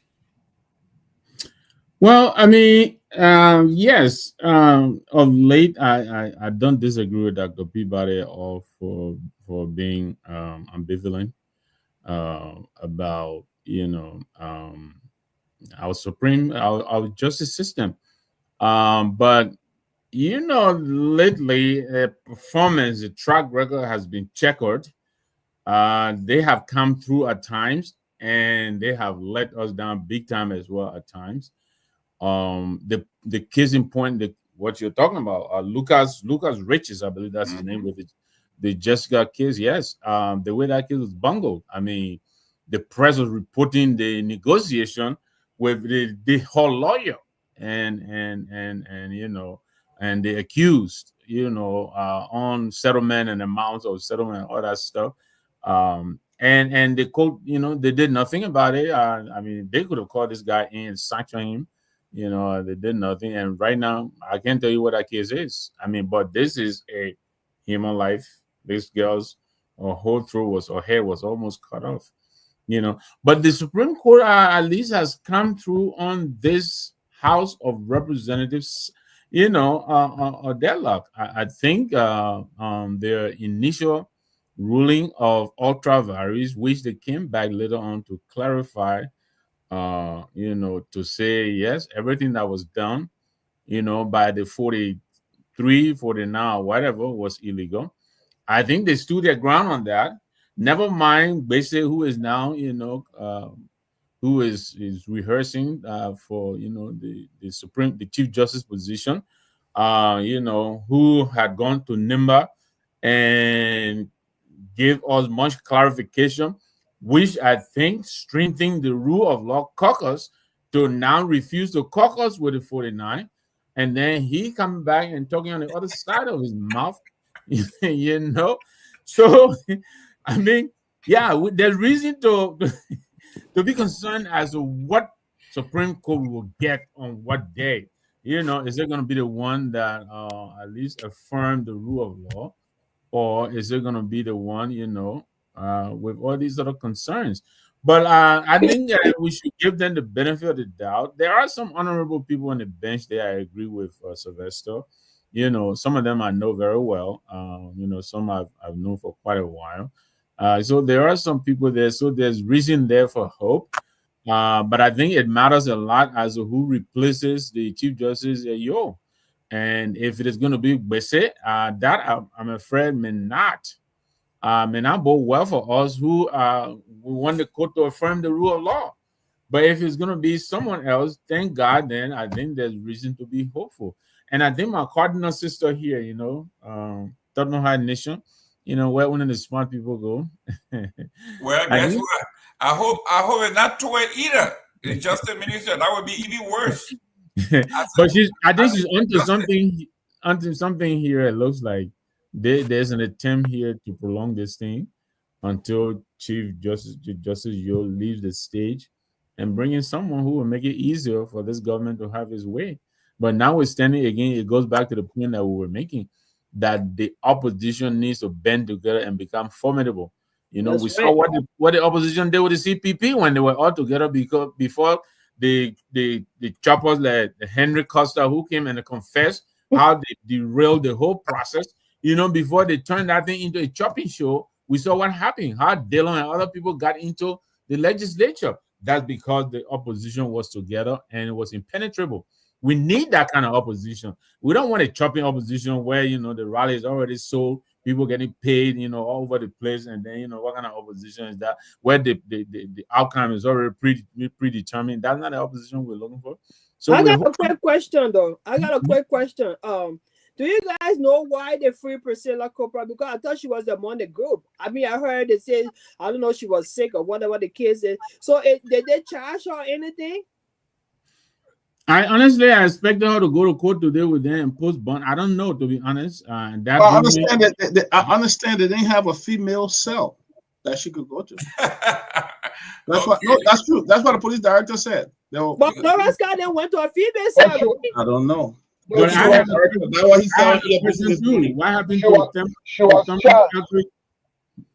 to Everett and the other guys? Where are they? Well, ladies and gentlemen, they have female cell. That's what I said. No, but they got a lot of female subbies. That's right. So we're talking about the 2,000 people of Guar So, now. wait, Jerome, They were all men. So, Jerome, wait, where did they keep Gloria No, Sky? he said on ERBC that one of the female cell was not working, and that's where she should have. Where are the police? Yeah, that's what the police director said. So, where was the former Chief Justice, Gloria Muzuska? Where was they? I guess that one was working. Okay. No, Muzuska was placed in South Beach. I think he meant at the police station. Maybe at the central here. But The holding cell. I think that's what you were talking about. But let me welcome Siliki. Siliki, how you doing, there, young man? Hey, Mr. Gamer. Hi. Great. Before I welcome, let me put this in your lap. One of the Unity Party person told us here on this show. He said we have wrestled the House away from the opposition. Mm-hmm. We have the Senate. Yep. We are waiting for June 15 to appoint our own Chief Justice, and we are going to go after all the opposition, especially the sedition. You will see we'll put them in jail one by one. Mr. Siliki, the game plan is this was said about a month ago on this show, a month ago. And then when you read what I read, May the 16th, the central bank governor gave her a directive that no bond should be issued unless it goes through him. So now we are connecting the dots here. It looks like they are waiting for Yo to retire in June. They will put Mr. Twe with the Minister of Justice there as the Chief Justice. Which are the June? This June? No, I'm talking about Twe. No, Yeah, I mean, this June. Yeah, this This June. June, yes. This June. Okay. I think she retires on the 15th. Ah, okay, so. And the Unity Party said they will appoint their own Chief Justice, and you will see we will go after all the sedition, all the opposition. We're going to put them in jail one by one. Are you seeing that plan play out here, my friend? Where a judge says not only these people will be indicted, but they're not supposed to leave the country at all. Yeah, again, good evening to everybody. Mr. Gayman, Sylvester, Grace, and Siliki. It's good to be back on the show. Yes, I've been following the. Who is Grace? Okay, Sarah, sorry. Sarah, I thought we supported each other now. You want to be critical? No, you said Grace. And no, I'm not Grace. So I thought I was looking for Grace. You understand? Sorry. Oh yeah, before you continue, Sidiki, I saw you hawking today. You're shaking hands. So you should prove that. That's right, kumbaya, man. But it's necessary to do that because I think all along. But let me answer first, Mr. Gayman, concerning his question. But here is the thing: I've been following the happenings in Liberia, especially in regards to the arrest of the 4 lawmakers. People keep saying 4 lawmakers, but I think it's 3 because 3 spent a night at Central, and then the rest of the 3 went to South Beach.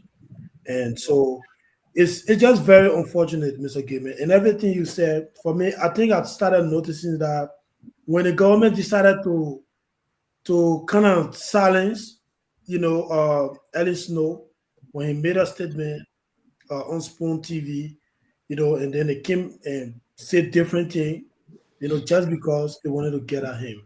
And at the time, they recently succeeded in removing the speaker illegally.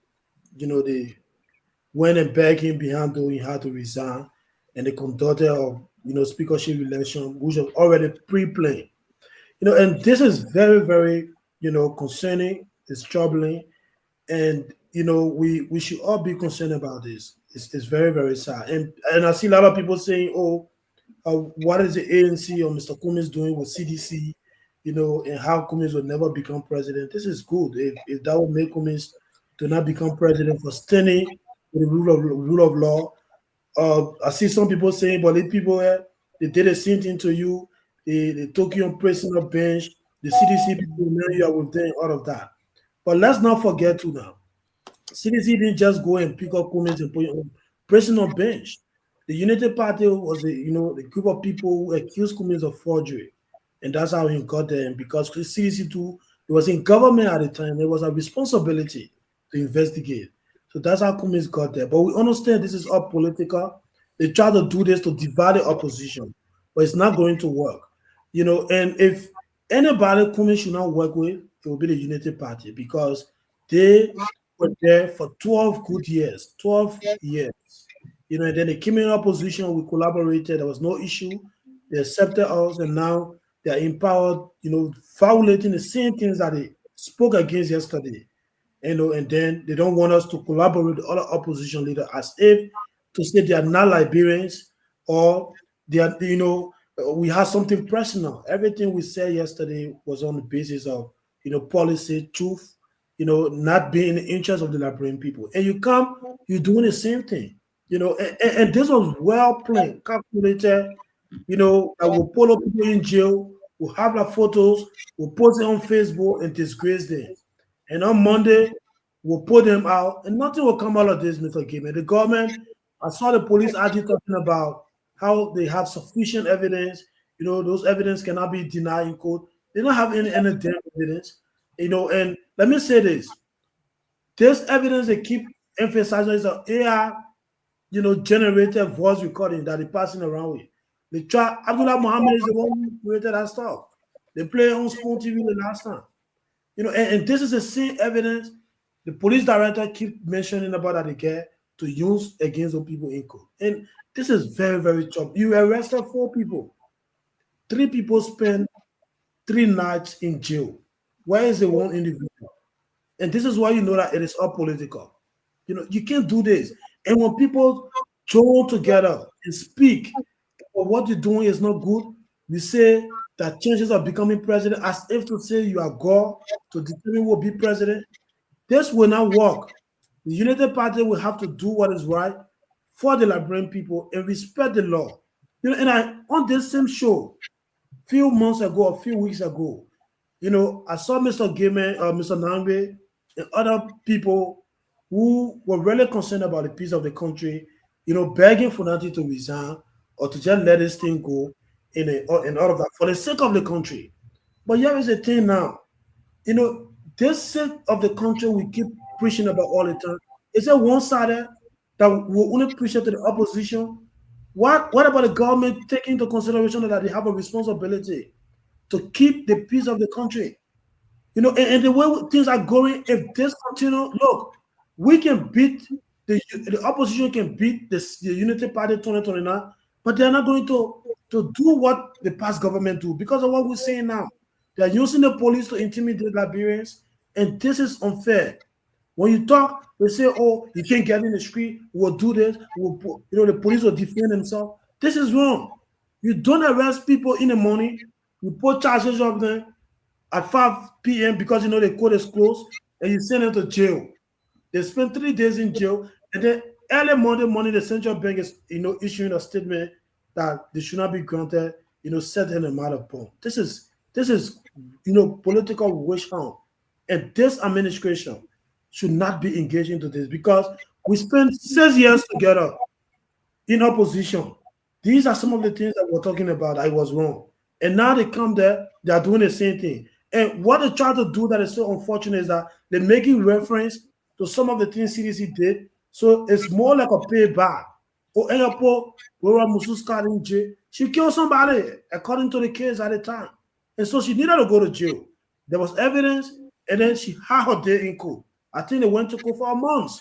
But a lot of people don't get any day in court. You call them to the police station, you have one of the lawmakers signing, lawyers signing for her, and then the rest of the people, you send them to jail.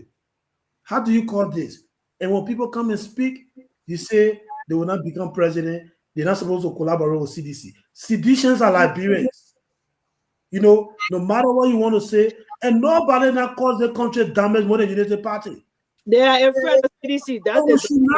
We should not pretend to make it look that the 177 years Liberia have been existing, CDC destroyed everything in the country. No. You had the opportunity to live for 12 years. CDC was only there for 6 years. And then now you say to collaborate or join CDC to stand for our cause is the worst thing that will ever happen in the country history. Now, and the people who saying it, I will close on them, Mr. Gamer. The people who saying it, they are wasting our time. I saw my brother Duke. He's all on Facebook. ANC is a mess. You're wasting your time, brother. You wrote a press release saying you resign from ANC. You will not dictate to Cummins what political decision to make. Cummins will make his own decision, and we will stand firm, we'll defend it, most especially when you got to do something in the interest of the Liberian people. We don't care what our CDC is for, but our Georgia is for. Georgia is a Liberians, citizens are Liberians. We'll work together in the interest of the country once we are in the opposition together. Thank you. Ahmed, Yes. today, ECOWAS representative to Liberia, Ambassador Josephine Nkrumah, challenged African countries to embrace innovation, stop the aid dependency syndrome. How does Liberia fit into this amidst all what we are talking about? I mean, I don't know what you mean fit, but generally, I think she might have been directly talking to Liberia because that approach of development or survival has been our model to depend on foreign aid all through. Unfortunately, to the extent that we so much depend on foreign aid, to the extent that we give out our natural resources to companies from those foreign nations on the mentality that if you did not do so, you may not get assistance. The metal, the APM terminal deal with the connection and influence to Torgbean and Great Britain. It went sweet, fast, of course. 99 years, nothing in return. It fought over metal and HPL with our railroad. Became difficult for our government to take a decision simply because they're afraid that out of those companies connected to a country that could give us foreign aid. So it's just unfortunate. That is why we are where we are today. A larger part of our financial fiscal policy has always based around there will be donation or some loan coming from if it's not the IMF, the World Bank, UC and stuff like that.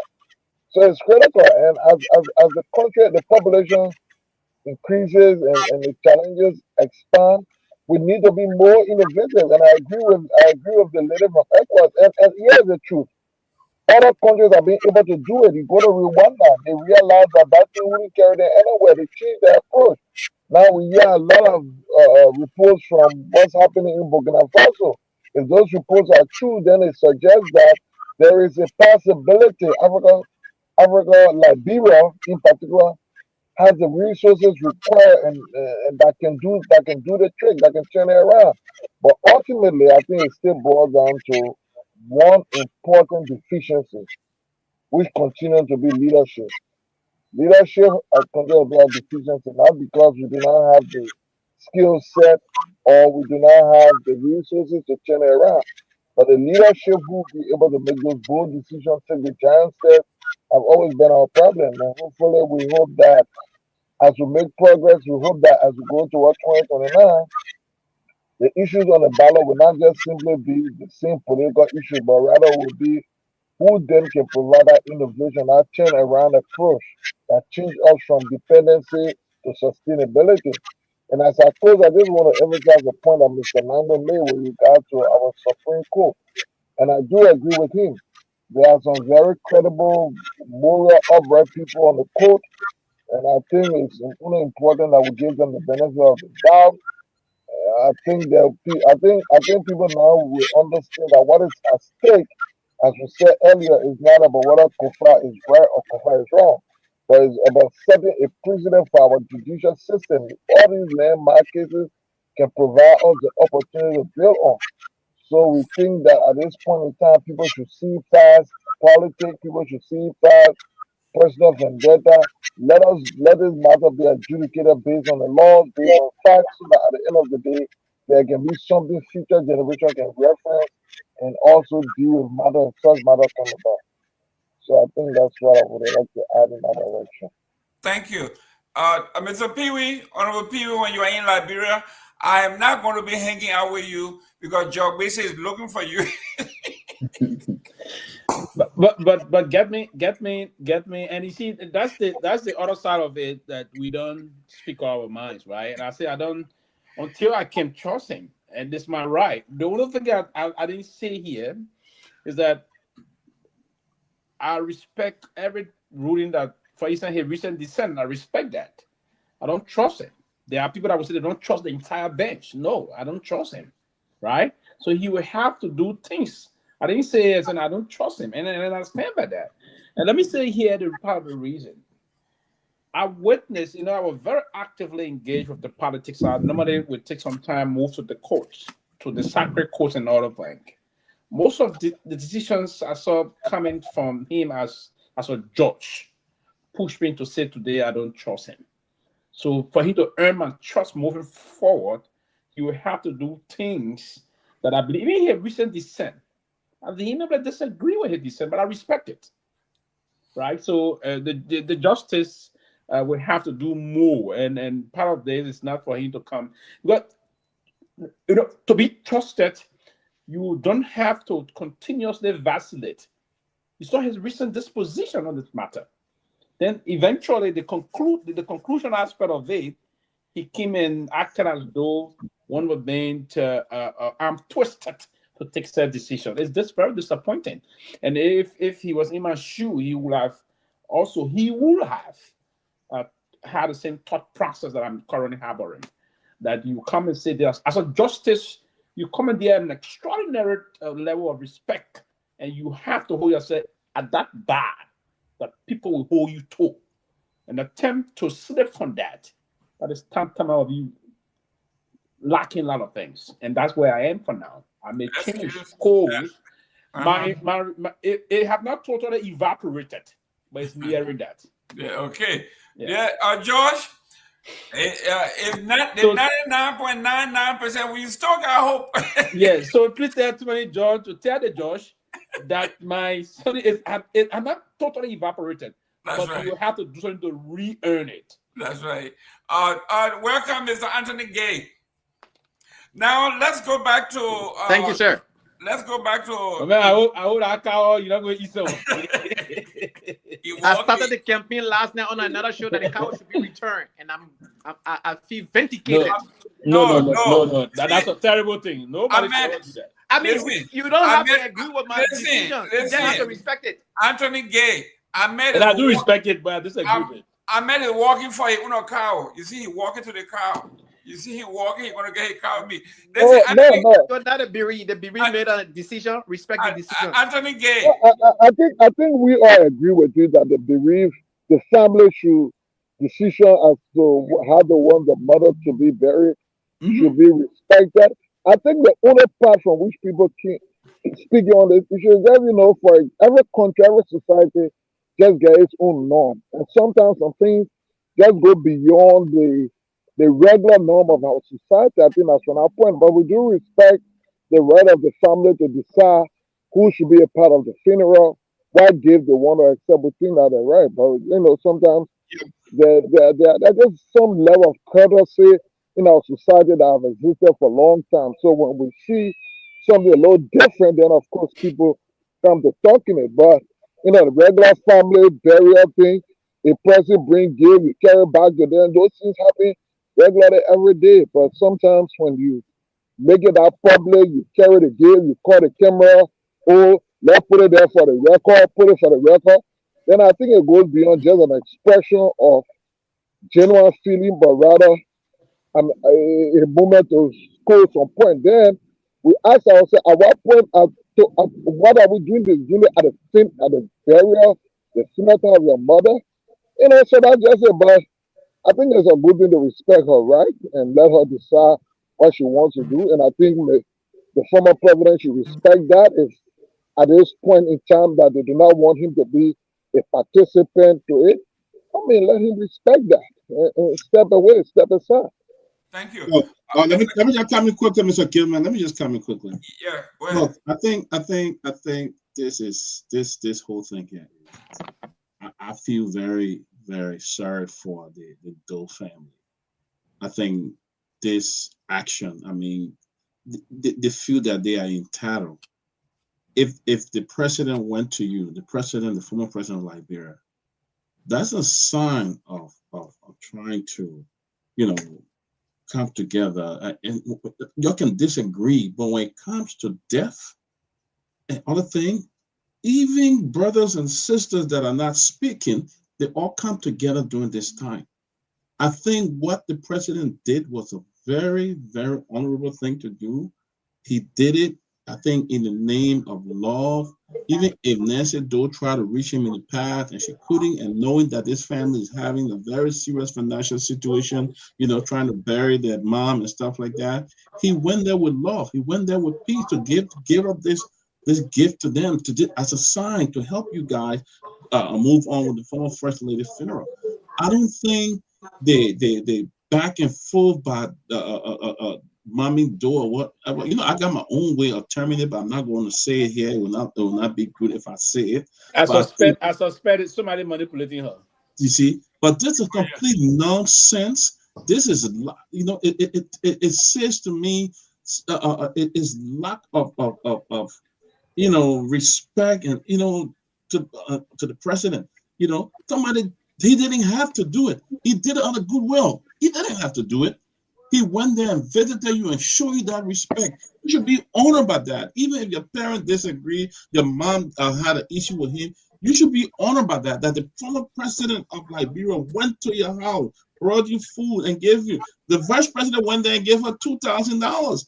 Did she return it? Why can't I give her an envelope? Did she return it?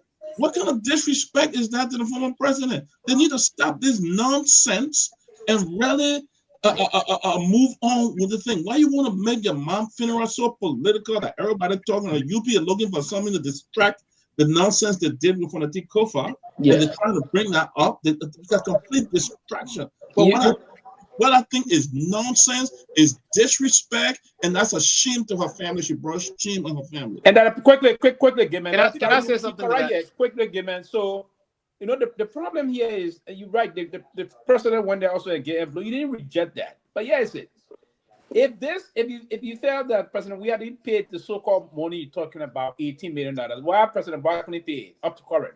Have you gotten dime from them and all those things? I mean, folks should start politicizing in this process. And I believe it's seriously motivated politically. There are some hands behind this. The man was very magnanimous yesterday. He went there, provided, gave some rights to the Grenadian Women Association. They requested, and he didn't just come to give this cow yesterday. The Grenadian women requested the president that traditionally, that's right. Happen, people kill cow. So, Mr. President, we ask you to help us kill cow. That's right. He agreed to the request. In less than 24 hours, he made a cow available, almost 200 or so back, all right, with 5,000 US. He presented that amount yesterday. She held it. But after receiving some politically manipulated calls from the current agent to just distract the whole thing, then you come out to say this happened, that happened. Nonsense. Complete nonsense. It's unacceptable. Mr. Gay, yes, you are a Grenadian. You're going to be running for the Senate, so I know you're going to be political. You need help from the Doe people. Talk to me. How did this thing happen, and why you say they should send the cow back? Thank you very much. And first and foremost, when everyone was speaking, I did not interrupt. But don't worry, just go ahead. We're interrupting you now. Interrupting yourself. Go ahead. You just interrupted yourself. You were just doing well there for a while, then you just you believe that I will interrupt me, so it's a preemptive strike. But go ahead, nobody interrupt. Go ahead, Senator. Your 2 minutes clear. 2 minutes. If we will put our former First Lady, our mother, in a box to give her that befitting funeral, we would do it. We would not be denigrated by anyone, regardless of your stature in society, in the name of, because it's a funeral, so just accepting that the former president. Grenadian Association in the United States currently have over $100,000 in the bank account. we can bury her. Here is the reason why I respect and support the decision to return this gift. It is very simple. I personally commended the president. Excuse me, guys. Let everybody mute. I hear TV in the background. Yeah, go ahead. I personally commended the former president for mustering the courage to go there, to sympathize with the people, to go on the mat. What I disagree with and what I frowned upon is one, he refused to shake her hand. He shook 4 people's hands. The video is there for you to see. Shake 4 other people's hands at the same area, including the former ambassador, Asa Nyenwolo. He shook his hand. Point number 1. Point number 2, he went there to make the former first lady look like a liar. We still have a video of her interview, things that she said. When you go to sympathize, you sympathize and walk away. You don't talk down on people. We are not desperate for cow. Grand Jury Association in America is arguably the well-organized Liberian-based organization. We have over $100,000 in our bank account now. Why are you still going to court? Please don't interrupt me. Man, don't interrupt the man. You understand? Go ahead. So if Josh Weah can be worshipped by other people, can be called other things, we are not desperate for cow. We are not desperate for 50 bags of rice. If we will put her in a little box and put her under the ground and give her that dignity, we will. So, not because you brought a gift. She is the bereaved.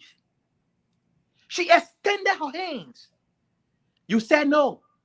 The excuse, other people have impacts. Granted. Then why did you shake 4 other people's hands, including the former ambassador, Nyenwolo's hand? Look, we got to be honest with ourselves first before we can be honest with anybody else. And secondly, she is the bereaved. She determines what gift she accepts or not. Whether or not you agree or disagree, it is up to you. But occur her that common human decency. It is her ultimate right. Don't denigrate her. Don't bash her. It is not your pain.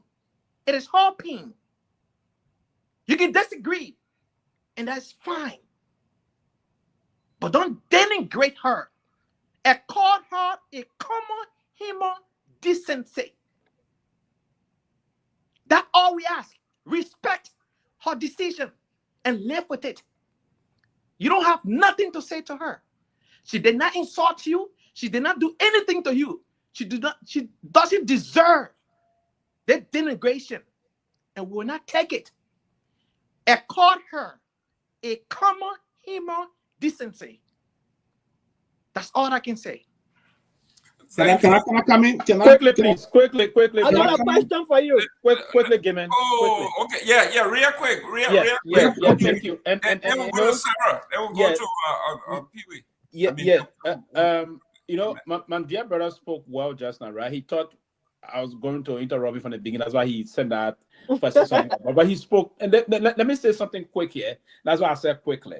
He said something that I really agree with. Some, not all, 100%. Yes, what I agree with him.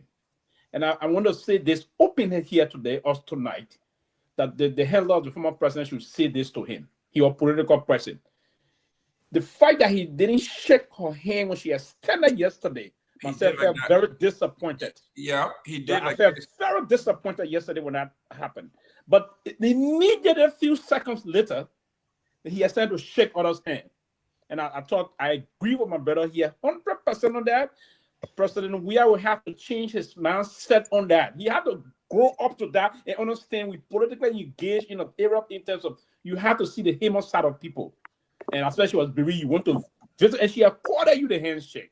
Right. So I thought, and I agree with you on that 100%. Mm-hmm. But the only thing I will also say to you and the Grand Jury Association, if you guys are the richer, as you said, Why up to now you are not given dime yet? Dime. But Dime. let me Dime. so Can I come up? agree with you on the level? I think the president have to. Can I say something? In terms of that. Yeah, Dr. Peabody. Can I say something? Let me say that.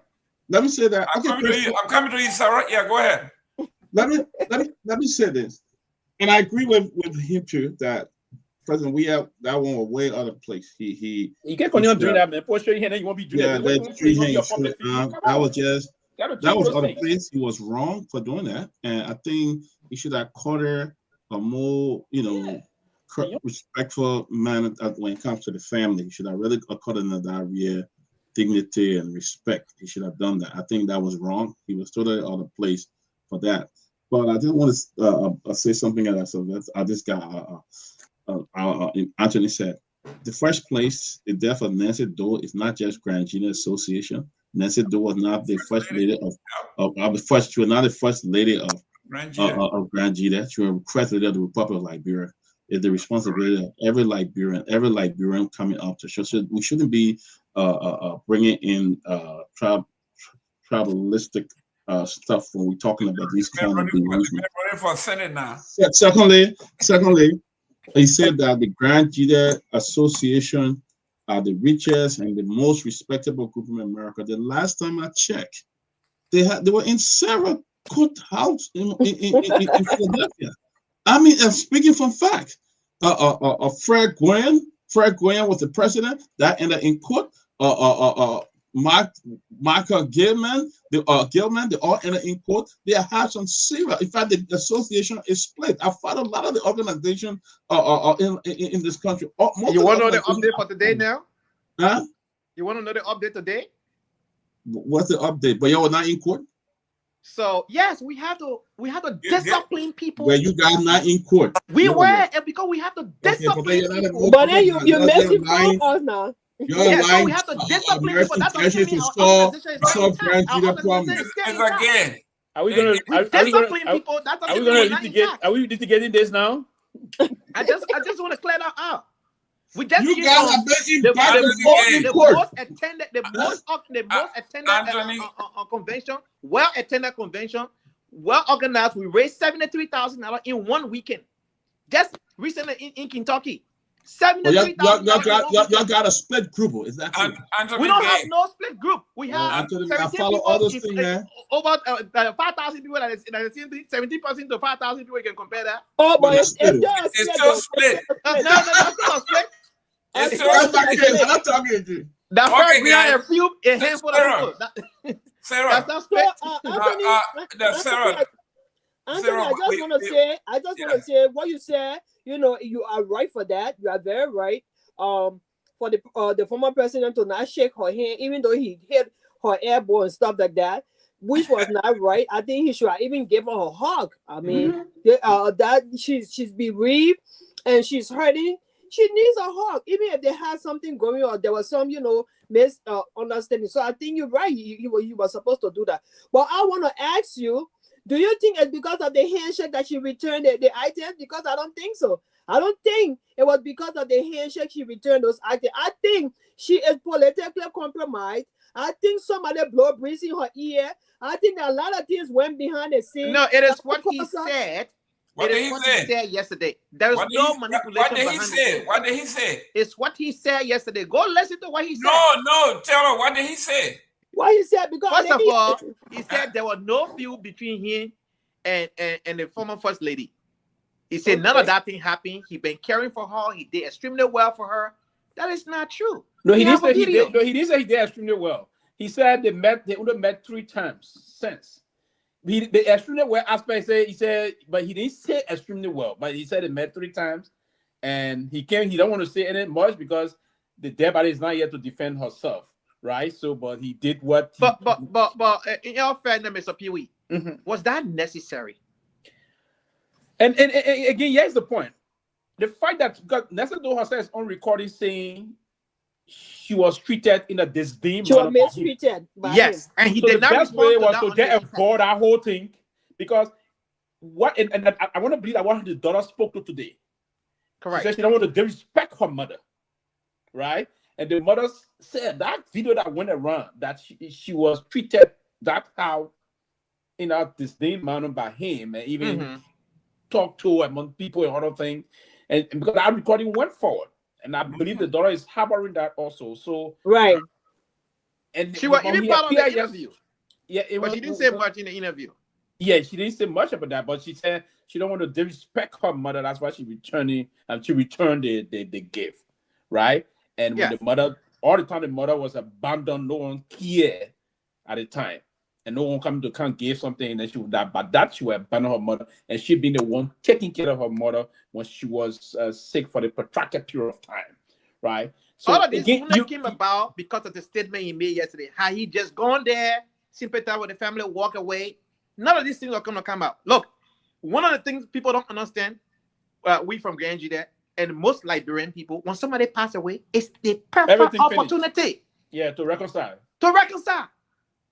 I mean, there is a general norm in the entire Liberia. When a woman gives birth, a child is born, or somebody pass away.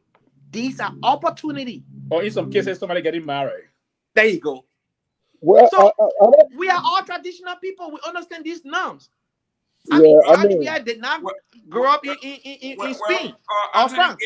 Anthony Gay, I know you are not totally impartial because you're running campaign now as we speak.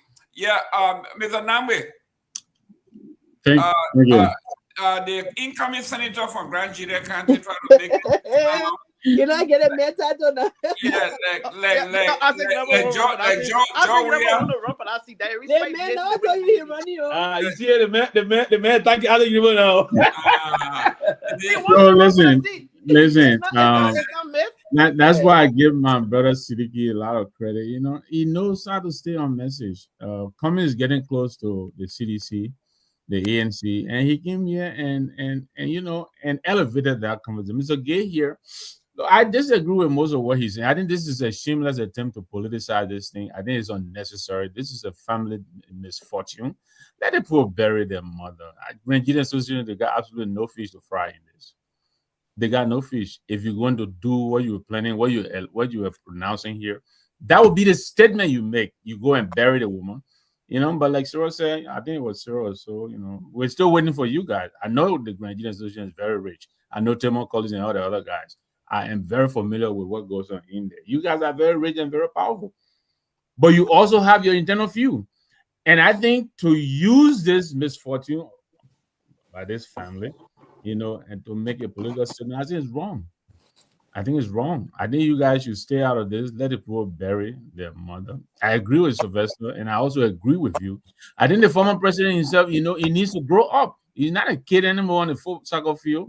You know, all that thing about shaking hand, not shaking hand, all of that, you know, what is it about? You're a politician, you know, man. I was very disappointed by that too. When I saw him about shaking somebody's hand. You know, he showed several hands. You know, he's not on a little ball. He went there. You know, no, I'm serious. No, but not a serious. No, I was very disappointed. I was hurt by that. But Mr. Never, I can't talk for ANC today. I keep for great here today. You came here, you said nobody want to interrupt you. Yeah, you interrupt me now. But anyway, my point is, look, I like the stand by Isaac. Isaac is my old friend. We've all went to Cardinal. He's a very pragmatic, very reasonable guy, Ambassador Nyenwolo. I listened to the statement that he made. You said the elders are, you know, you said the thing is going to go on. First of all, the cows are going to Grand Judah, you know. So, yeah, Mommy, though, you know, she's a younger sister. She's hurt and all of that. But I think they should get all of the feelings out of this. And I think I heard her saying that she was not consulted or something, that he didn't consult her or something like that. Something she was trying to say. Obviously, there is a few going on in the family. You know, Joe Penner is on the one side, Ambassador, you know, but on the other side. But I think they should all hold together and bury them. Yeah, let them bury the woman peacefully. Exactly. It seems to me that those things were returned back to the family from the way Ambassador Nyenwolo spoke.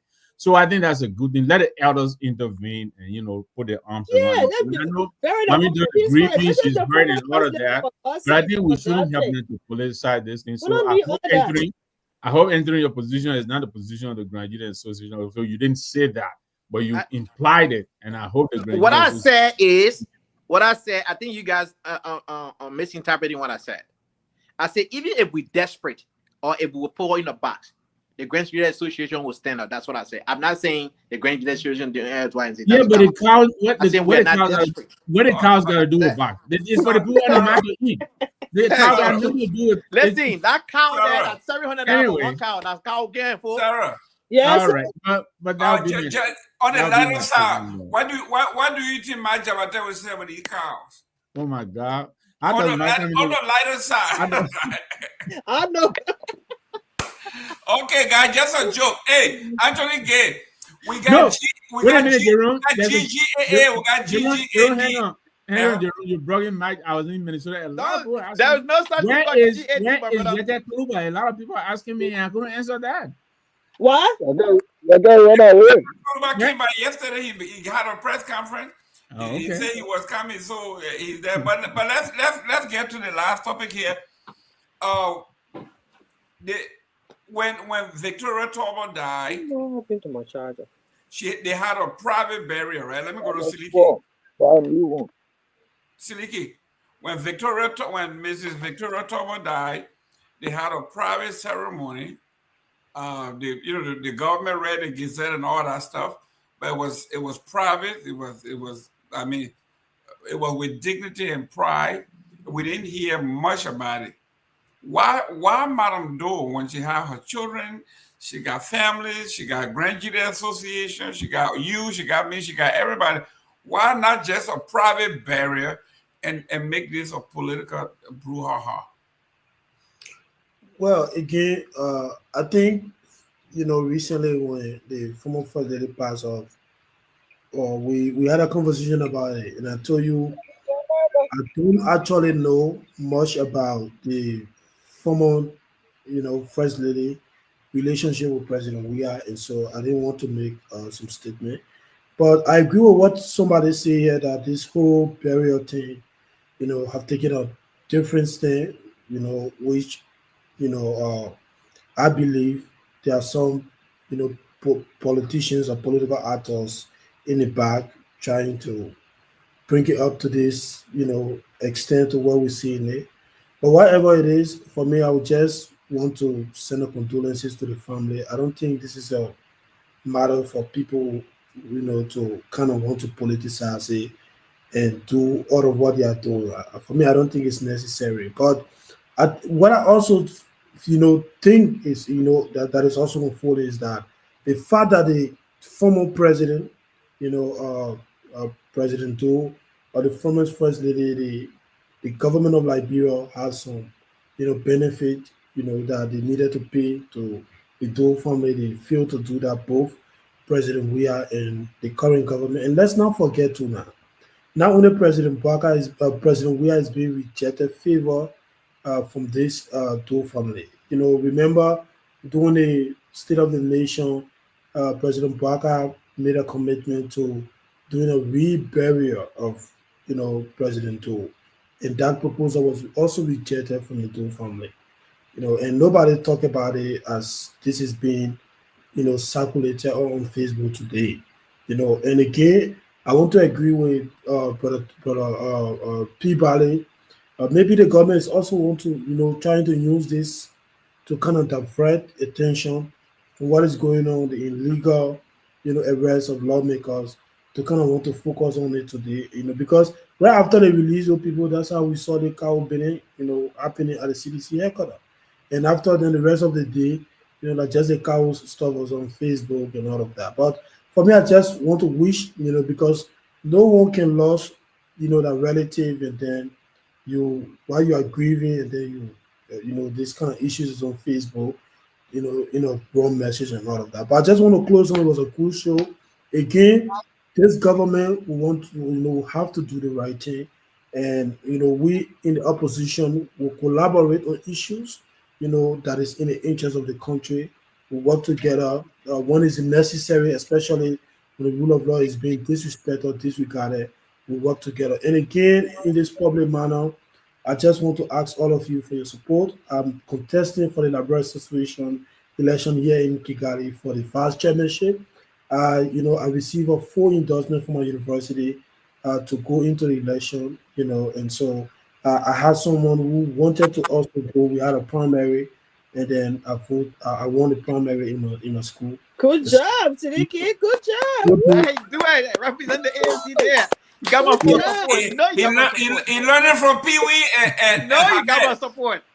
You got my support too.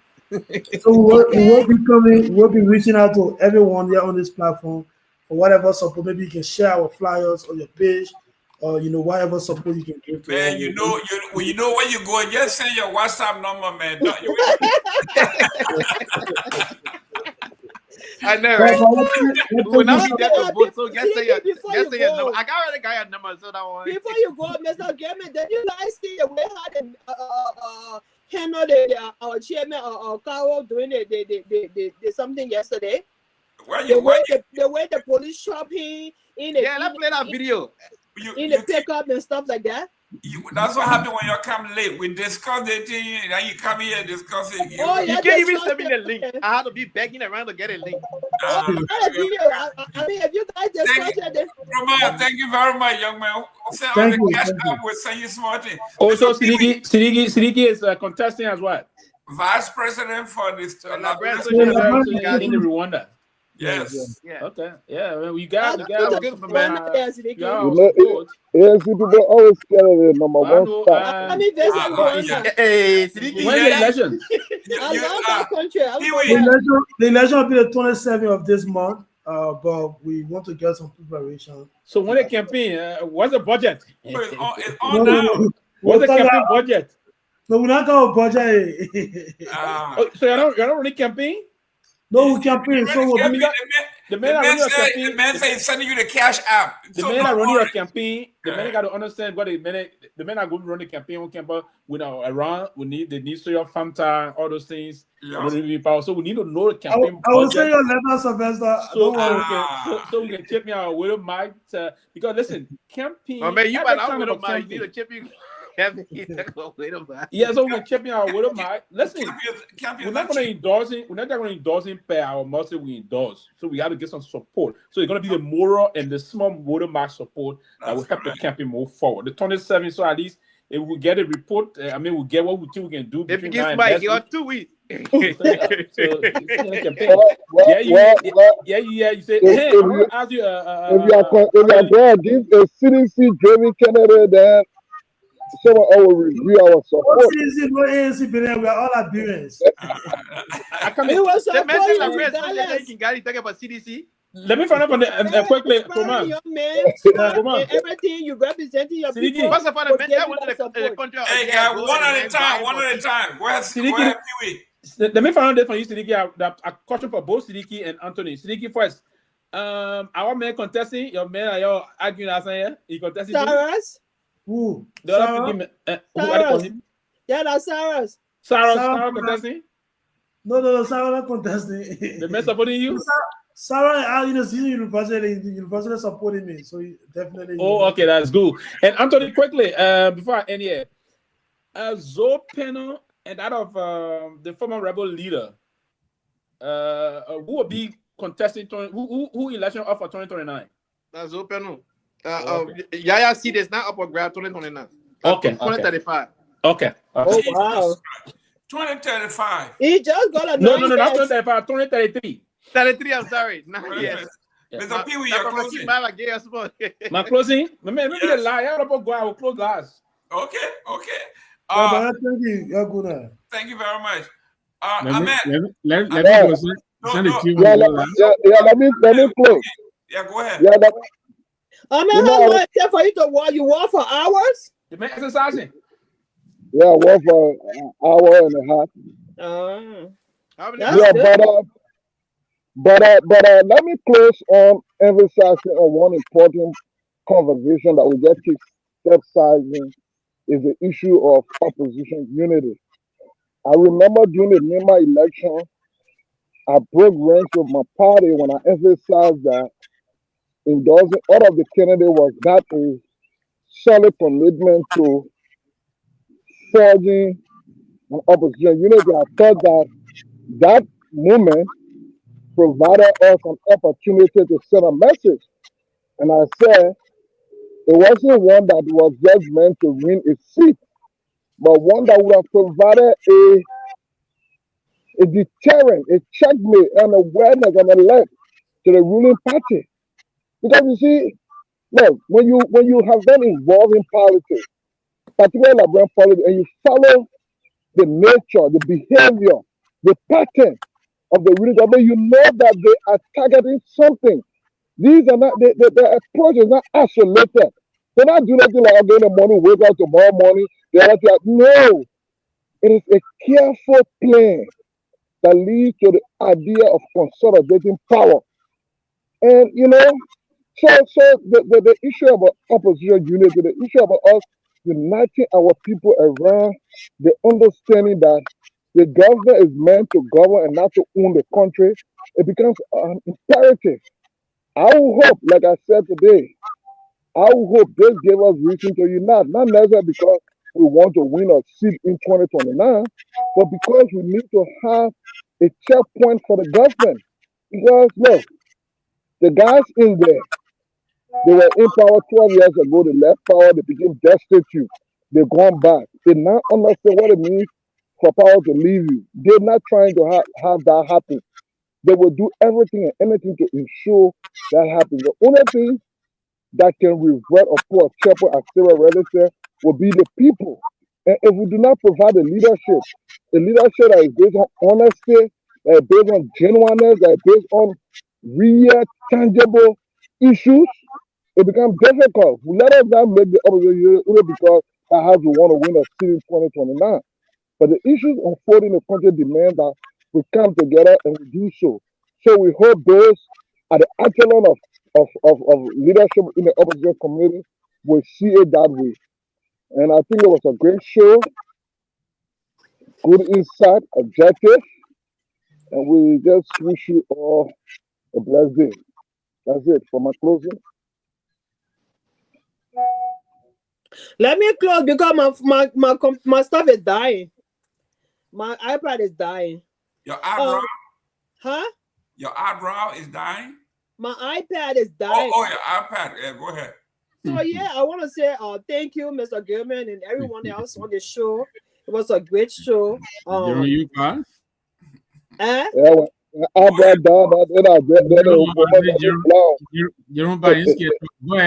Ms. Dapu. Go ahead, sir. So yeah, but let me forget my tongue. Yeah. She's the boss. So yeah, I mean, it was a great show. Like I said, I wholeheartedly agree that the opposition needs to unite. As a matter of fact, that's how UP came to power. They all united.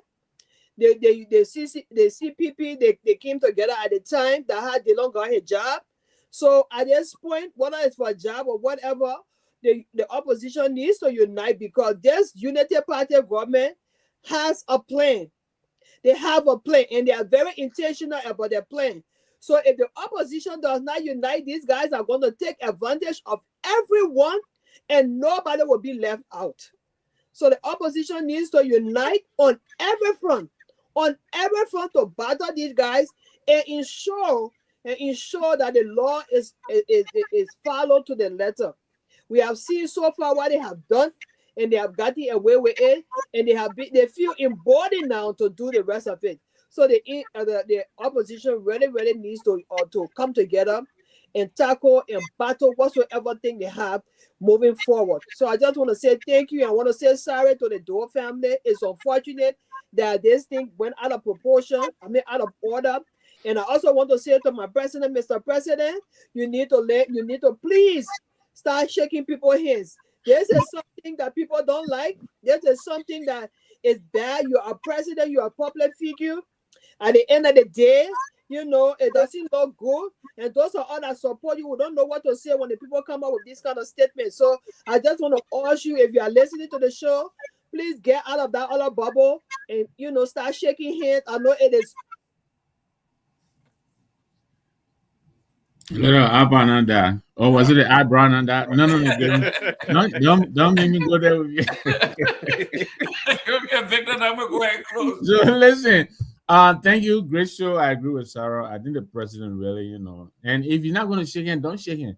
But don't, this selective non-shaking hand, is really bad. But I'm not gonna, kill it to death. I think Sarah, she got it. I think the president will listen to her more than he will listen to me because, you know. Wait, are you saying it's similar to the selected justice? Yeah, I mean, if you're gonna go to South Beach to cry for, you know, impartial justice, then you must also shake hands, you know, across the board. But yeah, I also agree with her. I think the opposition we need to band together. That's the only way I think we will make progress. There is a lot of strength in number. You know, we need to bring the numbers together and take a stand. And the opposition that's our area. We are the opposition. We shouldn't be embarrassed or ashamed or whatever it is. And I know the government people, you know, some of them will call us unpatriotic, you know, when you question, yeah, you know what, let them go ahead. But I think we really need to stay united to fight for those things that we think are not right and make sure to right the ills in our society as we go towards, you know, 2020, 2029. I will appeal to my brother Anthony, you know, and maybe through him also to the Nigerian Association, all of my Nigerian brothers and sisters. I'm from the Southeast. I come from Maryland. I can understand. With the 10 people, anytime you talk, I understand your answer. Exactly. So we all got the same, you know, Southeastern blood running through our veins. I think we should let the former first lady be buried. I understand the issues. I absolutely appreciate your anger and your frustration. But I think let's pick a different time to tackle these issues. I think the time will make itself available. Let's not use our passing, you know, to try to settle scores and even, you know, get equal with the president and all of that. I think a lot of people have already told him that he himself is not handling this thing properly. So let's not use this passing of the former first lady, you know, to settle it. But again, great show. Thank you guys very much. It was great being with you here. Kudos to Siliki there, taking his walk. I like that, getting his steps in. I also want to congratulate young Siliki in Kigali. He did put something in the chat room. You know, proud of you guys when you're moving up. You know, I hope you get elected in Rwanda. So yeah, of course, we're giving all the support we can. Be careful. And then we're waiting for Anthony for his to declare his candidacy. That's right. I will subsequently, but yeah, I agree. When you talk about Cameroon and you talk about election, then you messing with Paul Biya. You don't want. I know, right? But you know, Paul Biya refused to leave. That would turn my time. No. Let me go. There you go now. Yeah. Let me go. You'll be there a few weeks. But yeah, thank you, Mr. Nangbe, and the rest of the panelists. Look, I agree, Mr. Nangbe. For me, I don't know how true it is. It was announced on the other network that Mami will offer them an interview tomorrow, but I hope that she will refrain from any interview until, you know, her mother is, you know, laid to rest, and then if she so choose to talk about anything, she can talk. I don't think this is an appropriate time to grant any kind of lengthy interview and whatnot. You may say something that may, you know, turn out to be something else again, and then it will take away the focus point from giving your mother, the former first lady, you know, a befitting burial. So I think you have made your statement. Mr. Gay, yeah. Bring the lady here so we can talk. Not yet, my man. We can bring her here anytime, but not now until her mother is laid to rest. Let's respect, you know, the privacy and the dignity of the family, so they can, you know, put that mother to rest, you know, and after that, you know, other interview can be granted or whatnot. And I think that's why. When's the funeral? Yes, it's in the group. I will send it to you. I'll send the information. I have it in the group chat. I will send it to you. I can't remember all of this. I don't want to give false information. That's fine. Go ahead. I know you remember the campaign date and all of that. We get it. Go ahead, my man. Go ahead. Y'all want people that are sort of be promoting me. I can't get me out. But yeah, that's what I really want to say. I want the justice system, you know, to really take its course. However, I have some questions. The police said they have custody of the building before the incident took place. But the same police also leading the investigation. There were also Capitol Police security at that venue. We did not hear about any Capitol Police security being brought in for questioning. There also the majority black. We did not hear anything about the majority black or any person that was brought in for questioning. All I want here, I have no fish to fry in this thing. I'm not on either side. I just want the law to be followed and adjudicated the appropriate way. We saw Bob Menendez, the Democratic senator in New Jersey, had a situation when the FBI went to a house and they all kind of investigation. They did not arrest him and put him in jail. You know, he was still moving around while they did the investigation. I mean, that thing of waiting on Friday evening while the courts are closed and wait at the last minute to bring a charge against somebody so they can go to jail to prove a point. We need to stop these things. We really need to stop it. Not because you have a right to do something, so you have to do that thing to, you know. I mean, these guys are in the town. They're not running away. They're not going, and they have been going in for questioning, right? So if you let's just play the devil advocate. If they should go to court and be found non-guilty, the time they spend in jail, will you give it back to them? I don't understand why people do things like that, right? So again, we need to exercise this very government. I thought the reason why some of us are, you know, having the mindset that we're having right now is because the government gave us the appetite to be this way. Why? They removed people from tenure position. The president disregarded the Supreme Court ruling. So many different missteps. They did not follow PPCC compliance for the yellow machine. The list goes on. An individual gave me a command to break into Yeke Koluba vehicle. We saw it on video. That was a crime also committed. Did any investigation took place? Was anybody arrested for that? Did anybody go to court for that? I mean, are we picking, choosing justices now in Liberia? So that is my frustration. The last part I want to end on, the government lied to the Liberian people when President Bouaka went to Nima County to do the dedication or the launch of the iron ore concentrator. The concentrator will not create 6,000 jobs, Liberian people. I went on the Executive Mansion Facebook page and posted the research that I did on iron ore concentration versus a steel mill plant, the pros and cons. So the iron ore concentrator will not benefit the host country. It will only benefit the company, not the host country. So our government and the lawmakers settle for peanuts. A concentrator are supposed to selling or making the case for the steel mill plant. Because what a concentrator will do, it will crush the iron ore into pellets, small particles, and then separate them. And then when they're shipping it, they get, you know, at least 100% ore going. That will be iron. So that's what that thing will do. And it's a hydraulic machine. It does not need 6,000 operators. But the government posted on the Executive Mansion website that it will create 6,000 jobs. This is the question that the Unity Party-led government need to answer.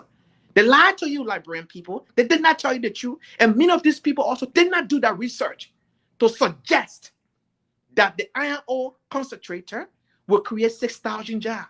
When it's not true. The steel mill, however, could create 10 to 15, up to 20,000 jobs. It can do that. Because then you're changing the raw material, adding value, and Liberia will benefit 4 different ways. Number one, it will create more jobs. Number two, the steel rod price will reduce in Liberia. You will buy steel rod at a lower price, and the government, number three, will be able to carry on infrastructure development at a lower cost as compared to importing back the raw, the finished product. And the fourth aspect of it, career growth. Folks, you have government officials and lawmakers not doing research on these things, and they are telling the Liberian people, misleading the Liberian people, that they're going to create jobs when we have a youthful population that are jobless. Thank you for having me.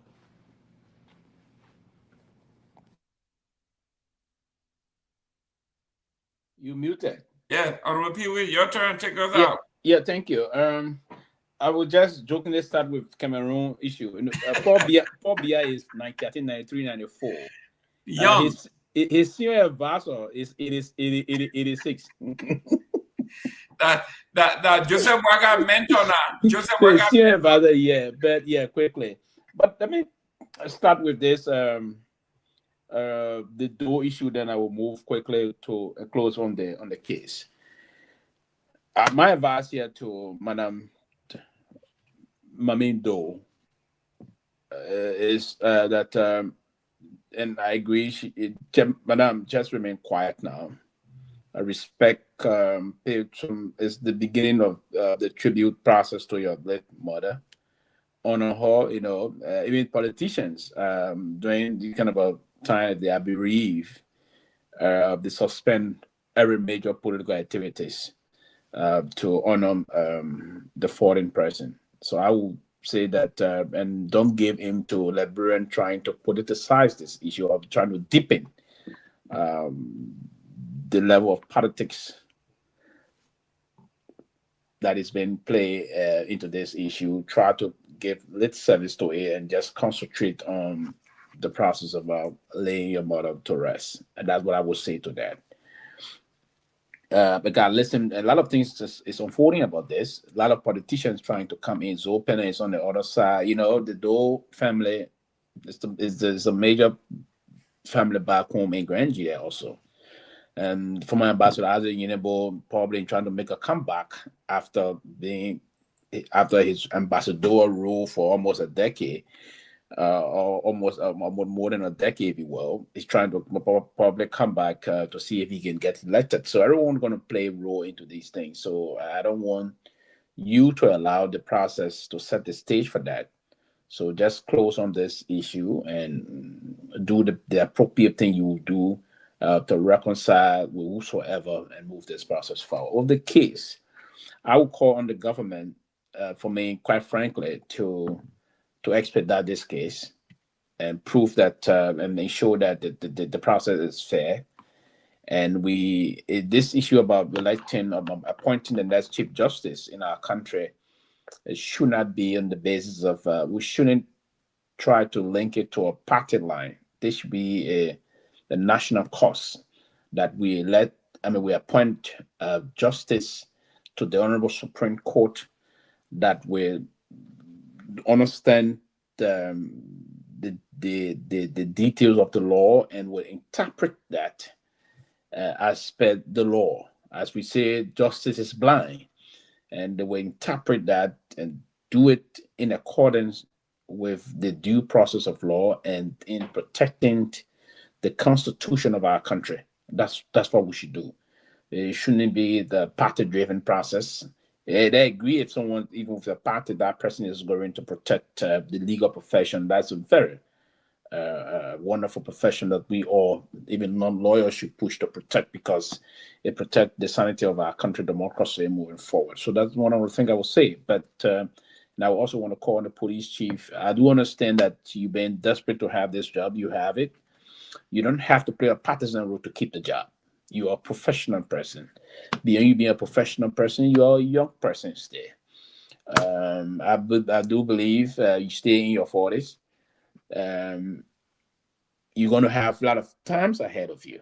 So I don't think you want to compromise your professionalism just for the next 4 years. There may not be a united party government. Even there is, that would be another 6 years, and it's still ahead of you.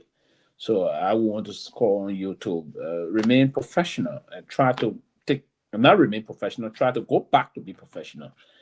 And we have to stop all the things we've been that have been going on in the country. We have to run the country and open up that and respect those that didn't support us. And lastly, I will call on our former president. You still going to be president of our country. You're still trying to contest to be president of our country.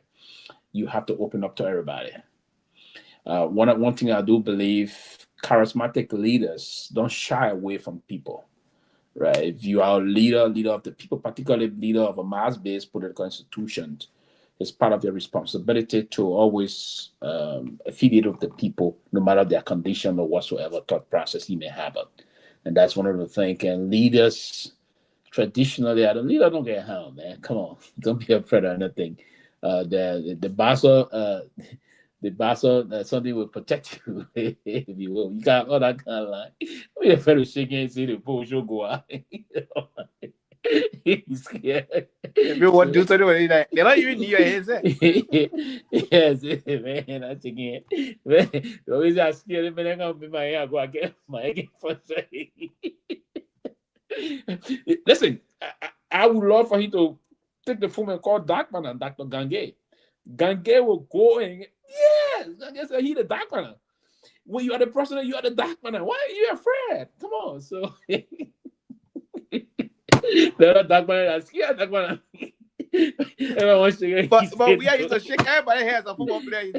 More than that, right? So there's I think what he's doing that is concerning is he's selective about it. I think that's why it's even more concerning. No, He's shaking hands with other people. But listen, that should stop. Actually, the worst thing about what's going on is the most loyal county and people to the CDC. Joseph Boyka and the Unity Party have been long looking for a space or crack, okay, to penetrate or to make a better show in Grand Jide. And you're giving them the opportunity to I mean, once you crack the door and the toes is there, they will come through. Grand Jide going to ANC now. That's it. There you go. You don't want to do that. So, ladies and gentlemen, thank you very much. Let's do this again tomorrow. Thank you. Let's do this thing tomorrow for Mama Liberia. As always, thank you very much for tuning in. If it's 5 o'clock Friday every day, we have a closing argument. You want to make it? This is the place to make it. Mr. Senator, incoming Senator, you got my vote. You got my support. Thank you very much, and God bless. Thank you. Thank you.